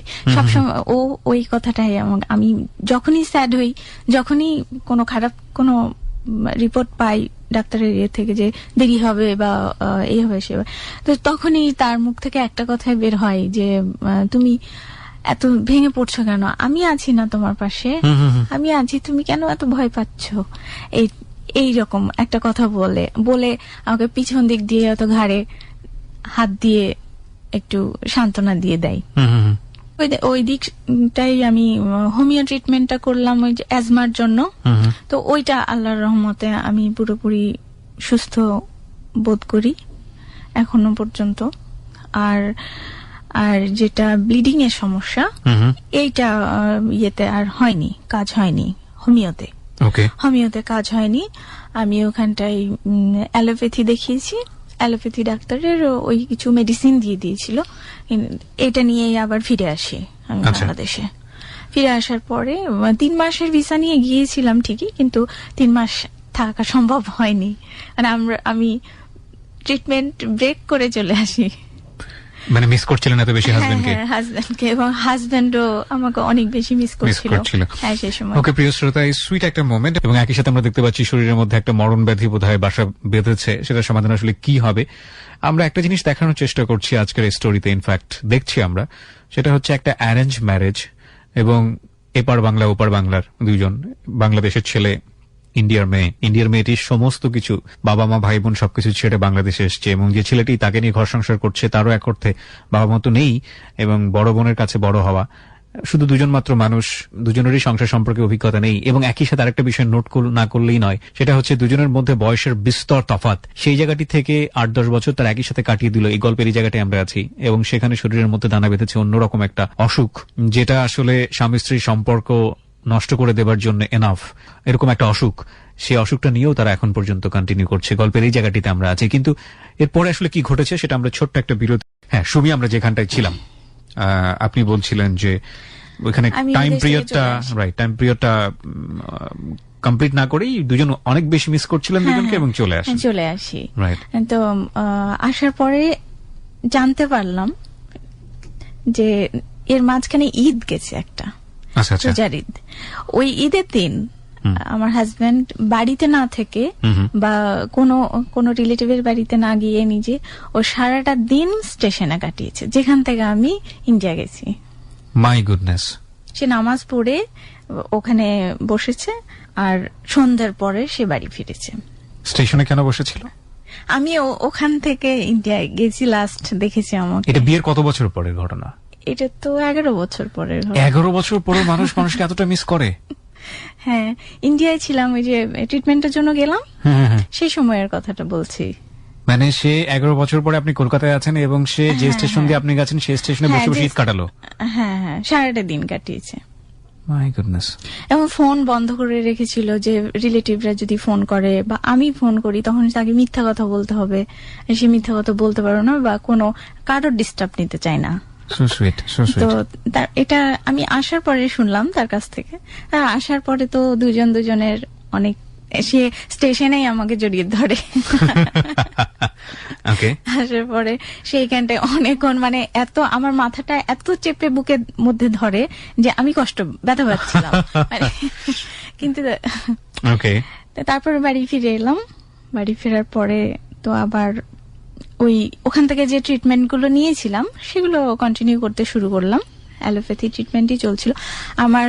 আল্লাহর রহমতে ওই ক্রনিক অ্যাজমা যেটা, সেটার জন্য ওখানকার ডাক্তাররা কিছু টিপস দিয়েছিলেন আমাকে। সেই টিপস গুলো মেনটেন করে আমি স্টিল সুস্থ। হ্যাঁ, কিন্তু ওই ইউরিন ইনফেকশনটাও গেছে, ওটার জন্য কিছু টিপস ডক্টর দিয়েছিলেন, যেগুলো আমি মেনটেন করলে পরে আর হবে না। মেয়েদের বারবার ইনফেকশন হয়, ইউরিন ইনফেকশন বেশি হয় মেয়েদের। কিন্তু যেটা এই দুটো থেকে আমি একটু মুক্তি পেয়েছি, কিন্তু এই যে ব্লিডিং এর যেটা সমস্যা মেন, এই জিনিসটা আমার কমেনি, বরঞ্চ বাড়তেই আছে, ক্রমান্বয়ে তখনও বাড়ছে। হ্যাঁ। মানে বিয়ের 2 মাস পরে আপনার যেটা দেখা দিল, এটা প্রায় 11 বছর পর, এটা 11 বছর ধরে কন্টিনিউ হচ্ছে। কন্টিনিউ হচ্ছে। OMG। আমি একটু মিস করে ফেলেছি, জি। সেটা হচ্ছে যে 2007 সালে আমি যখন জয়েন করি অফিস, যে চাকরির জন্য ঢাকায় এলাম বললাম, যে মাসে জয়েন করেছি, সেই মাসে আবার হঠাৎ করেই কনসিভ করেছিল। আপনি কনসিভ করলেন ফার্স্ট? হ্যাঁ, ফার্স্ট লাইফে। তো এটা কনসিভ করা অবস্থায় আমি ব্লিড করছি, হালকা, অনেক বেশি না। তো আমার ধারণা যে ব্লিডিং হওয়া অবস্থায় তো কনসিভ করা অবস্থায় তো কোনোদিন ব্লিডিং হয় না। জি। তো এখন আমি এই অবস্থায় জয়েন করেছি কেবলই, এর জয়েন করার 15 দিন মাথায় আমি এই সমস্যাটা বুঝতে পারি, এবং প্রেগনেন্সিতে যে এগুলো হয়, সিমটম গুলো হয়, এগুলো আবার হচ্ছে হঠাৎ করেই অফিস থাকতে। এই মাথা ঘোরায়, তারপরে একটু বমি বমি ভাব লাগে, অথচ আমি এমন কিছু খাই না যেগুলোর জন্য বা এরকম হতে পারে। হ্যাঁ, তারপরে দেখছি যে এইগুলো হচ্ছে। তো এটার জন্য আমি আমার জানা অনুযায়ী আমি ওষুধ খাচ্ছি। হ্যাঁ, ওষুধ খাচ্ছি, তারপরে প্রতিদিনই একই জিনিস হচ্ছে। হঠাৎ করে আমি ভাবলাম যে নিজের থেকেই টেস্ট করলাম, যে ঘরোয়া ভাবে যে টেস্ট করা হয়। তো টেস্ট করে দেখছি যে পজিটিভ। ওকে, হ্যাঁ, পজিটিভ। তো এটা আমি যখন আমি টেস্ট করি, সেই সময় আমি হাসবো না কাঁদবো কিছু ভেবে পাচ্ছি না। মানে আপনি খুশিতে এরকম করছেন? হ্যাঁ, না, খুশিতে বলতে কি, এমন একটা সময় যে সময় হাজবেন্ড কিন্তু জবলেস, আর্থিকভাবে জিরো। আচ্ছা। আমি সে মাসে প্রথম জয়েন করলাম, 15 দিন হলো মাত্র জব জয়েন করা, আর এইটাই হচ্ছে একটা সোর্স আমাদের। তো আপনি যদি সেই সময়টাতে বেবি বড় হতে থাকে, তখন আলটিমেটলি আপনার জবটা ছেড়ে দিতে হবে। রাইট, চলে যাবে। আর প্রাইভেট জব, ওটা তো প্রাইভেটে তো আর একই সাথে আনন্দের, একই সাথে দুঃখের, টেনশনের খবর। হ্যাঁ, এখন এটা কিভাবে আমি নেব আমি নিজেও বুঝতে পারছিলাম না। এখন কনসিভ করার ব্যাপারটা আমি আর বলতে পারছি না আমার হাজবেন্ডের কাছে। এক তো জবের দিকটা আছে, তারপরে আবার ওর সে বেবিটা আমরা রাখতে পারবো কিনা, আবার ওই দিকটাই এত বড় একটা খুশির ব্যাপার আমার হাজবেন্ডের জন্য বিশেষভাবে। তো এখন আমি একদিন, পরের দিন বিকেলবেলা ছুটি ছিল, তো সেই দিন আমি নিজে থেকে বললাম যে আমরা আজকে একটু ঘুরতে যাব সংসদ ভবনের ওই দিকটাই। আচ্ছা। তো বললো আচ্ছা ঠিক আছে চলো। হ্যাঁ, সবসময় সে চেষ্টা করতো যে আমি কোনটাতে খুশি থাকবো, অসুস্থতার কারণে যে আমি মানসিকভাবে ভেঙে পড়ছি বা আমি যে হচ্ছি, তো তার জন্য সে সবসময়ই চেষ্টা করতো, এবং নিজের থেকে যেচে যেচে আমাকে জিজ্ঞেস করতো কোনটা করলে ভালো লাগবে, তুমি এটা করো, তুমি ওটা করো, চলো বাইরে যাই, এভাবে বলতো, যাতে আমি কোনো সময় দুঃখে না থাকি। তো আমি সেদিন নিজেই বলছি যে চলো আমরা একটু সংসদ ভবনের দিকে যাই বেড়াতে আজকে, বলে হ্যাঁ চলো যাই। তো আমরা গেলাম, গিয়ে বসলাম, বসে একটু গল্প করলাম। প্রথমেই বলিনি, একটু গল্প টল্প করলাম, বাদাম খেলাম, সব এভাবে জাস্ট সবাইকে দেখছি, এমনি রোমান্টিক কথাবার্তায় কিন্তু প্রথমে বলছি। বলার পরে এক পর্যায়ে আমি বললাম যে আজকে আমার এখানটায় আসার উদ্দেশ্যটা অন্যরকম। হ্যাঁ, আমি যে কথাটা বলতে চাই সেটা আমি বাড়িতে বলতে পারছিলাম না, যার জন্য আমি তোমাকে এখানে নিয়ে এসেছি। হ্যাঁ, এটা তো পরে বললো কি বলো, তারপরে বললাম যে এরকম আমি কনসিভ করেছি। হ্যাঁ, তো উনি তো শুধুই উনি সাইলেন্ট হয়ে গেলেন, আর বড় বড় নিঃশ্বাস পড়ছে, মানে মুখে কোনো কিছু বলতে পারছে না যে কি বলবে এরকম। তারপরে আমাকে আবার জড়িয়ে ধরে কিছুক্ষণ জড়িয়ে ধরে পিঠে হাত বুলিয়ে দিচ্ছিল। যেটা বুঝতাম যে আপনার সাথে কখনো কখনো প্যারেন্ট যেভাবে গাইড করে ওই রকম একটা স্নেহ তার ছিল সবসময়, কিন্তু বয়সের একটা বড় গ্যাপ। আবার আগে আমি ছোট বোন হিসেবে পরিচিত হয়েছিলাম। সো একদম ছোটবেলায় যেটা আপনি হ্যাঁ, বলছিলেন, যেটা একদম সো ওই মমতাটাও আছে আপনার প্রতি? মমতাটাই বেশি সবসময় কাজ করে। আর এর জন্যই আমি তাকে প্রশ্ন করি, সে কখনো উত্তর দেয় না। আজ অব্দি উত্তরটা পাইনি। যে আমি প্রশ্ন করি এটাই যে আমি যদি শুধু তোমার বউ হতাম তাহলে হয়তো তুমি আমার সঙ্গে অন্যরকম ভাবে ট্রিট করতে। আমি যেহেতু ছোট বোনের মতন প্রথমে দেখেছো, এই জন্য তুমি আমাকে বকাবকি করতে পারো না, তাই না? বলি, প্রশ্ন করি। আর আদরটা বেশি পাই, অনেক বেশি আদরটা পাই। কি হলো তারপরে? বলার পরে উনি কি সিদ্ধান্ত নিলেন? তারপরে উনি বলার পরে তখন উনি বলল যে না, যেটাই হোক আমাদের এত বছর পর হয়েছে বেবি, এখন আল্লাহ যখন দিয়েছে এটা আল্লাহ নির্ধারণ করেছেন যে তার জীবনটা সম্পর্কে, বেবিটা সম্পর্কে। তো আমরা তো কখনো এই জিনিসটা মাথাতেই আনছি না যে আমরা মানে বেবিটাকে নষ্ট করে ফেলবো, এটা আমরা মাথাতে আনছি না কখনো দুজনের মধ্যে। কিন্তু আমাদের মাথায় দুজনেরই একই চিন্তা যে আমরা কিভাবে সামনের দিকে এগোবো। তো উনি, এটা তো দুজনের টপিকই ছিল না যে বেবিটা অ্যাভয়েড করব, কিন্তু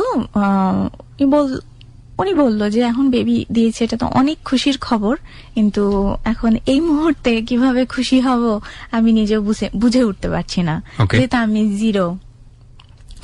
তো তারপর আমরা তারপরের দিন বললাম যে কনসিভ করেছি, কিন্তু আমার তো একটু সমস্যা হচ্ছে, ব্লিডিং হচ্ছে। তো এটা তো ডাক্তারের কাছে যেতেই হবে। পরের দিন আমরা গেলাম ডাক্তারের কাছে, মেডিনোভাই ডাক্তারের কাছে গেলাম। তো ডাক্তার বলল যে ওই যে আল্ট্রাসাউন্ড করার কথা বললো, তো আমরা সেই দিনে আল্ট্রাসোনোগ্রাফি করলাম, এবং আল্ট্রাসাউন্ডে ওরা হার্টবিট পাচ্ছিল না বেবির। তো উনি আবার ডাক্তার আমাকে একটা ওষুধ দিলেন যে এটা খেলে পরে ব্লিডিংটা স্টপ হয়ে যাবে, আর আল্ট্রাসোনোগ্রাফি করার পরেই আমরা জানতে পারবো যে কন্ডিশনটা কেমন আছে ভেতরে। আল্ট্রাসাউন্ড রিপোর্ট 2 দিন পর পাওয়ার পরে ডাক্তারও বলল, ওইখানে আল্ট্রাসাউন্ড রুমেই আমাকে অনেক প্রশ্ন করছিল যে তোমাদের কবে লাস্ট পিরিয়ড কবে হয়েছে, বা কনসিভটা হওয়ার পরে তুমি আরো বেশি ব্লিড করেছো কিনা, বা কিভাবে জানলে, এই সমস্ত। তো আমি সময় ক্ষেত্র বিশেষ কিছুই বলতে পারলাম না যে কবে কনসিভ করেছি। তো ওনারাই ইয়েতে একটা সময় লিখে দিলেন যে এই এত 8 সপ্তাহের বেবি ছিল, ওনারা রিপোর্টে লিখলেন। তো ডাক্তার দেখার পরে বলল যে আসলে একটু সমস্যাই দেখা যাচ্ছে, যে বেবির হার্টবিট পাওয়া যায়নি এই এখন। তো এই 8 সপ্তাহের মধ্যে হার্টবিট পাওয়া যায়নি, আমরা আরেকটু অপেক্ষা করে যদি 1 সপ্তাহ পরে আরেকটা আল্ট্রাসাউন্ড করি তাহলে আমরা একটু কনফার্ম হতে পারবো। এটা হতেও পারে, অনেক সময় ধরা পড়ে না, কিন্তু পরবর্তীতে ধরা পড়তে পারে। আমরা আবার 1 সপ্তাহ ওয়েট করলাম। 1 সপ্তাহ পরে আবার আল্ট্রাসোনোগ্রাম করা হলো, তখনও হার্টবিট পাওয়া গেল না। ডাক্তার তখন বলল যে না, আমাদের হাতে আর কিছু করার নেই, কারণ এখন আমাদের বেবিটা আসলে ভেতরেই মারা গেছে। হ্যাঁ, তারপরে ডাক্তার বলল যে এটাকে করতে হবে, অ্যাভয়েড করতে হবে। তো আমরা ডাক্তারের কথা অনুযায়ী আমরা ভর্তি হই, অ্যাডমিশন নিই, এবং ওইটা করেছিলাম যে ছুটি মাঝখানে 2 দিন ছুটি ছিল কোনো কারণবশত আমাদের অফিসে। আমি কিন্তু ছুটি নিইনি এক্সট্রা ভাবে এইটার জন্য।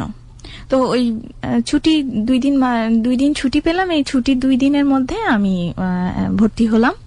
ভর্তি হয়ে আমার অ্যাবর্শন করা হলো। এরপরে আমার আব্বা একদিন ফোন করে আমার হাজবেন্ডের কাছে যে সুমিকে এইদিকে পাঠিয়ে দাও ইন্ডিয়াতে। আচ্ছা আচ্ছা। এর বেশ কিছুদিন পরের কথা বলছি। মানে কেন পাঠিয়ে দিতে বলে? কেন পাঠিয়ে দিতে বললেন আমি জানি না, এটা সেই মুহূর্তে আমি জানি না। আমার হাজবেন্ডের সঙ্গে আমার আব্বার ওভার ফোন কথা, হ্যাঁ, কিন্তু আমি জানতাম না সে সময়। তো উনি বলে যে এদের ওকে পাঠিয়ে দাও, অসুস্থ থাকছে, এটা থাকছে, সেটা এভাবে বলে বাড়িয়েছে। তো ওদের সঙ্গে, আমার আব্বার সঙ্গে আমার হাজবেন্ডের বেশ অনেকক্ষণই নাকি কথাবার্তা হয় এগুলো। তো আমার হাজবেন্ড এক পর্যায়ে বুঝতে পারে যে আমার আব্বা আমাকে একেবারেই নিয়ে যাওয়ার কথা বলছে, যে এদেশে থাকতে দেবে না, আমাকে এত মানে স্ট্রাগল করতে হচ্ছে, বা রবির কিছু রইল না এখন আর এগুলো মিলে। তো তারপরে রবি তখন আমার আব্বাকে বলেছে যে যদি সুমি নিজে মুখে আমার কাছে বলে যে আমি যাব, আমি ওই দেশে চলে যেতে চাই, তাহলে আমি নিজে রেখে আসবো তাকে। এটা আপনার হাজবেন্ড বলে? আমার হাজবেন্ড আমার আব্বাকে বলেছিল, কিন্তু আমি তো যাবই না, এখানেই থাকবো তার সঙ্গে।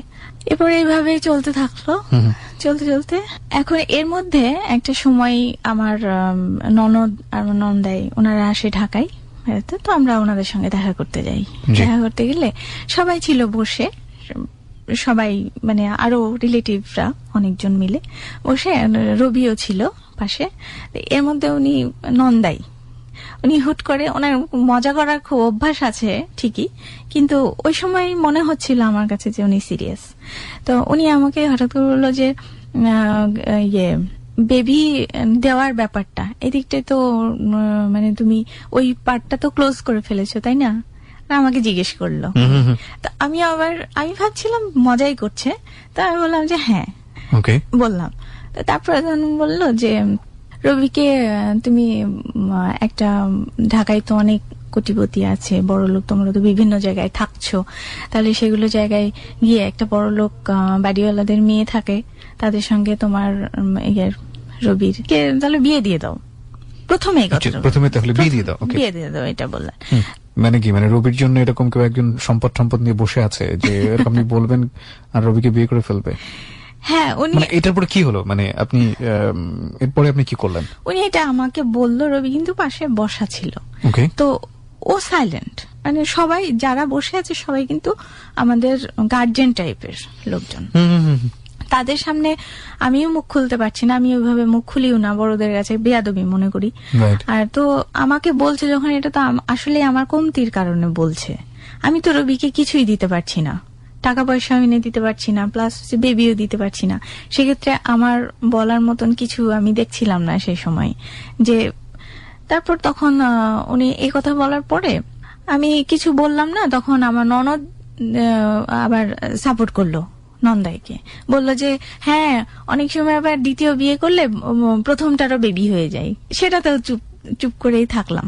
আর আরেকজন আমাদের আপা হয়, উনি আবার বলল যে না বাবা না, রবি তুমি এই জায়গায় ঠিক আছো, ওই একটা নিয়ে আছো, একটা নিয়েই থাকো, অনেক শান্তিতে আছো, অনেক সুখে আছো, এটাই থাক, আর দ্বিতীয় টেনে জীবনে অশান্তি আনার কোনো দরকার নাই, বেবি টেবি না হলেও ওই আল্লাহ দিলে এখানেই হবে, না হলে এই সন্তুষ্ট থাকো।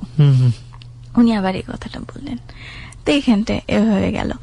এখন আমার আব্বা মা ওরা টেকনিক্যালি আমাকে নিয়ে চলে যেতে চাচ্ছে একা, কিন্তু আমার হাজবেন্ডকে নেবে না। এটার যুক্তিটা এটা হতে পারে যে আমার তো বেবি হয়নি, প্লাস আমার হাজবেন্ডেরও আর আর্থিক ভাবে সে এখনো সচ্ছল হতে পারেনি ভাবে যে আমাকে যে মানে নিরাপত্তা দেবে, এরকমটা কিছু করতে পারেনি। তো এবার আমাকে যদি আমার বাবা মা একা নিয়ে নেয়, তো সেক্ষেত্রে তো ওনারা হয়তো আমাকে অন্য কিছু প্ল্যান করতে পারে, অন্য কোথাও বিয়ে দিয়ে দেওয়া বা এরকম কোনো কিছু, অন্য কিছু বিয়ে দিতে পারে, অথবা নিজে আমি পড়াশোনা করেছি সেখানে, ওনারা নিজেরাও ভিতর থেকে এক ধরনের গিল্টি ফিল করছে কিনা যে আমার মেয়ে তো ওই সংসারে সেই অর্থে তেমন, যেটা আপনি চিন্তা করছিলেন যে বেবি দিতে পারেনি বা সুখী করতে পারেনি, হ্যাঁ এটা হতে পারে। ওকে, এই মুহূর্তে এবং এই পরিস্থিতিতে আপনারা কি করলেন?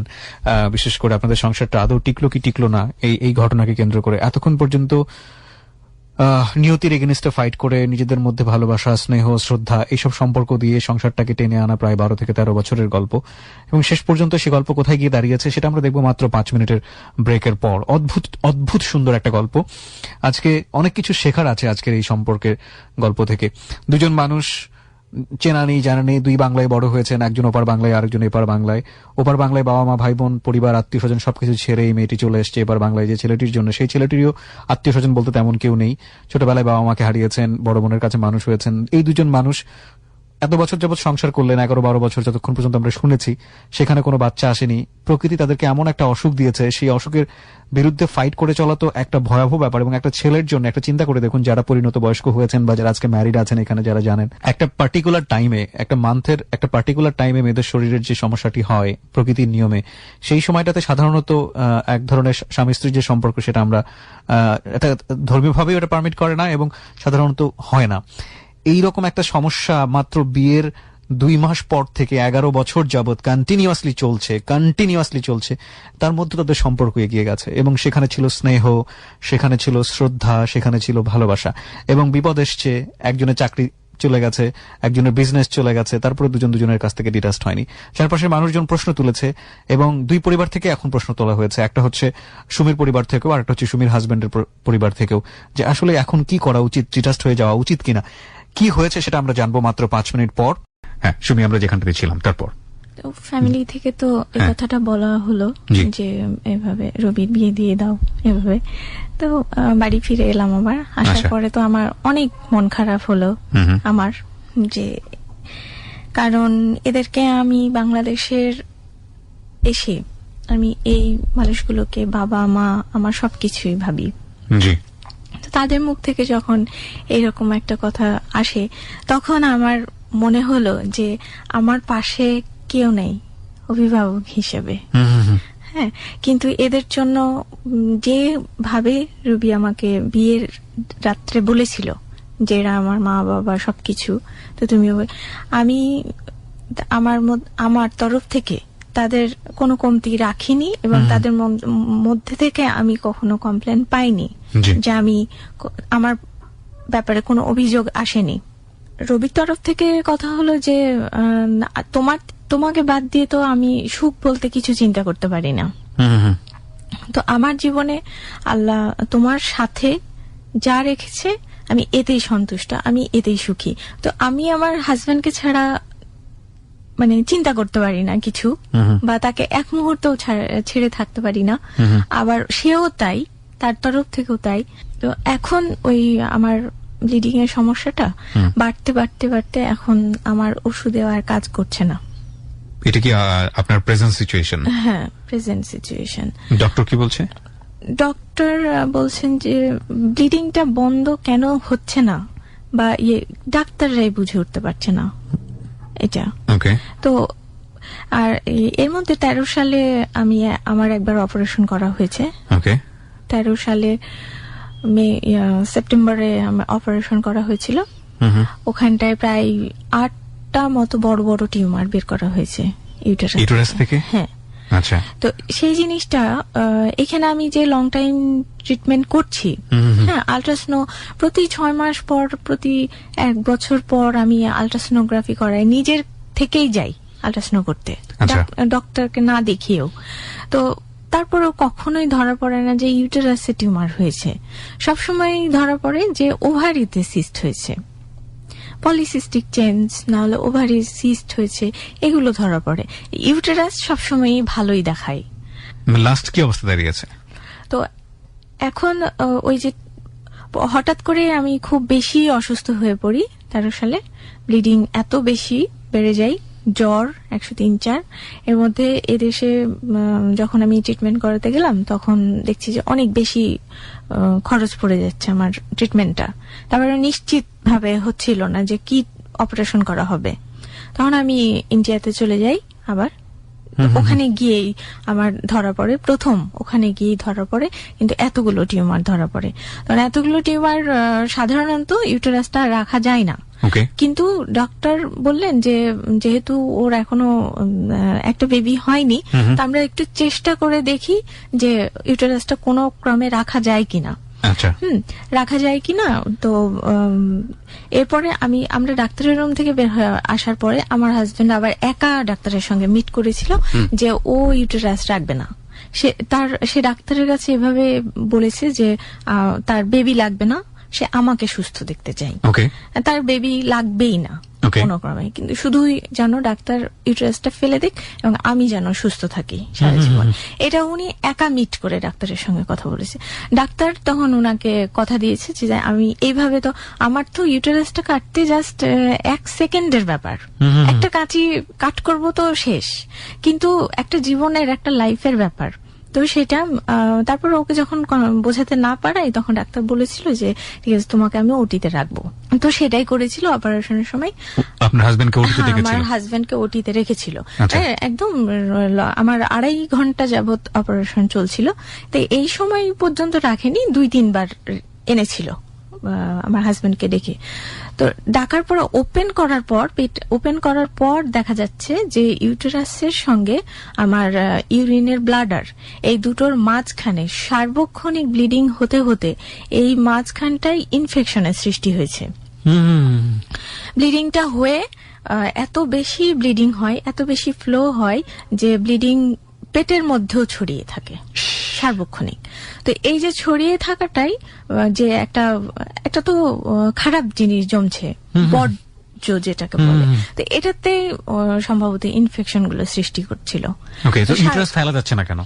ইউটেরাসটা ফেলা যাচ্ছে না, যে ওই যদি ইউটেরাসটা কাটতে যাচ্ছিল তখন ওই ব্লাডারটা ছিঁড়ে চলে আসছিল, ইনফেকশনটা এক হয়ে আছে ইউটেরাস এবং ব্লাডারটা এক হয়ে আছে মাঝখানে। হ্যাঁ, ইনফেকশন ওহো, এই ইউটেরাস আর ব্লাডার এই দুটোর মাঝখানে যেটুকু গ্যাপ আছে, এই গ্যাপ জুড়ে ইনফেকশন একটা এই ইনফেকশনটা যদি ইউটেরাসটা কেটে তুলতে গেলে ওই ইনফেকশনটার কারণে ব্লাডারটা ফুটো হয়ে যেতে পারে।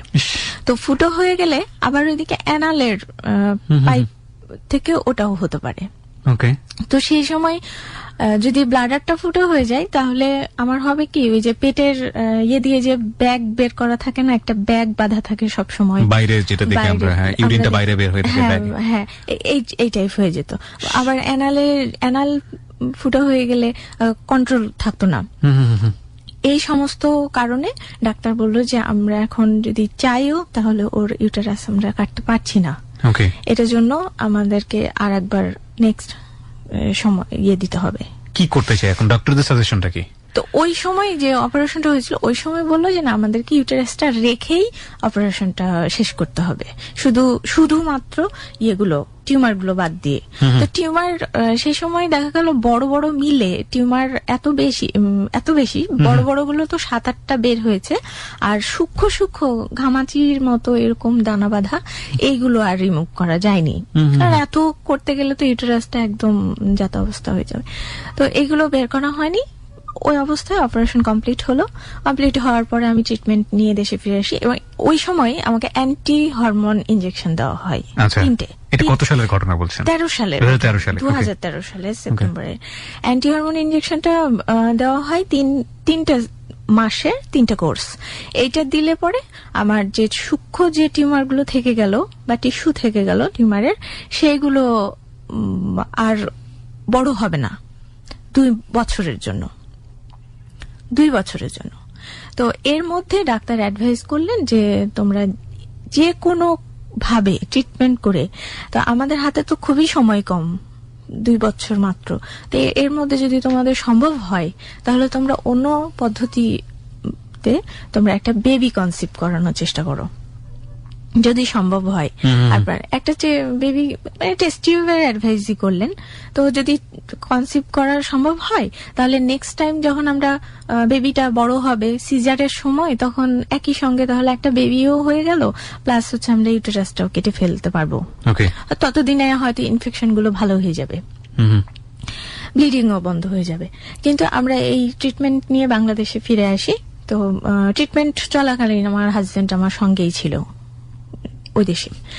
আর তারপরে ফিরে আসার পরে আমার ওই ইনজেকশন গুলো নিয়ে কোনো কাজ হয়নি। ইনজেকশন গুলোতে আমার তারপরেও টিউমার ফেলে ইনজেকশন নিয়ে আমার ব্লিডিং বন্ধ হয়নি, যেখানকার ছিল সেইখানেই ছিল। মানে 2013 সাল থেকে আপনার এখন এইভাবে ব্লিডিং হয়ে যাচ্ছে? ওটা কোনোদিনই কমেনি। তার মানে 2000 সালে আপনার বিয়ে হলো, বিয়ের 2 মাস পর থেকে ব্লিডিং শুরু 2015 সাল পর্যন্ত 15 বছর যাবত আপনার এই অবস্থা হচ্ছে, বরং বাড়ছে, ক্রমান্বয়ে সেটা আরো বাড়ছে। আরো। আর এখন যেটা হচ্ছে যে ওষুধে আর কন্ট্রোল হচ্ছে না, ইনজেকশনে তো হলোই না। ইনজেকশন গুলো যেগুলো দেওয়া হলো সেগুলো এক একটা ইনজেকশনের দাম বাংলাদেশি টাকায় 15,000 টাকা করে। কটা লাগে?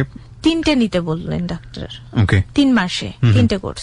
3টে নিলে পরে আমার ব্লিডিংটা একদম ভালো হয়ে যাবে। 3 মাস বন্ধই থাকবে, তারপরে সাইকেল হবে। ওকে, সো আপনি এটা নিয়েছিলেন? হ্যাঁ, 3টে নেওয়া হয়েছে। ওই দেশেই আমি দিয়েই এসেছি ডাক্তারের হাতে। কিন্তু এটা কাজ হয়নি? না, তারপরে ওই কখনোই বন্ধ হয়নি ব্লিডিং। তারপরে এখানে ওভারফোনে ডাক্তারটা মানে অনেক ভালো ছিলেন। উনি মানে ফোনে কন্ট্যাক্ট করলে পরে উনি ফোনে রেসপন্স করেন। উনি যদি আমি কোনো সমস্যা বলি যে আমার এখন এই সমস্যাটা হচ্ছে, উনি তখন আমাকে বলেন যে তুমি কোনো ফার্মেসিতে যাও পাশের। ফার্মেসিতে গেলে তাদেরকে ফোন দাও, ফোন দিলে আমি তাদেরকে বলে দিচ্ছি যে ডোজগুলো কিভাবে দেবে। কারণ ইন্ডিয়ান ওষুধের ডোজ আর বাংলাদেশি ওষুধের ডোজ তো একরকম হয় না।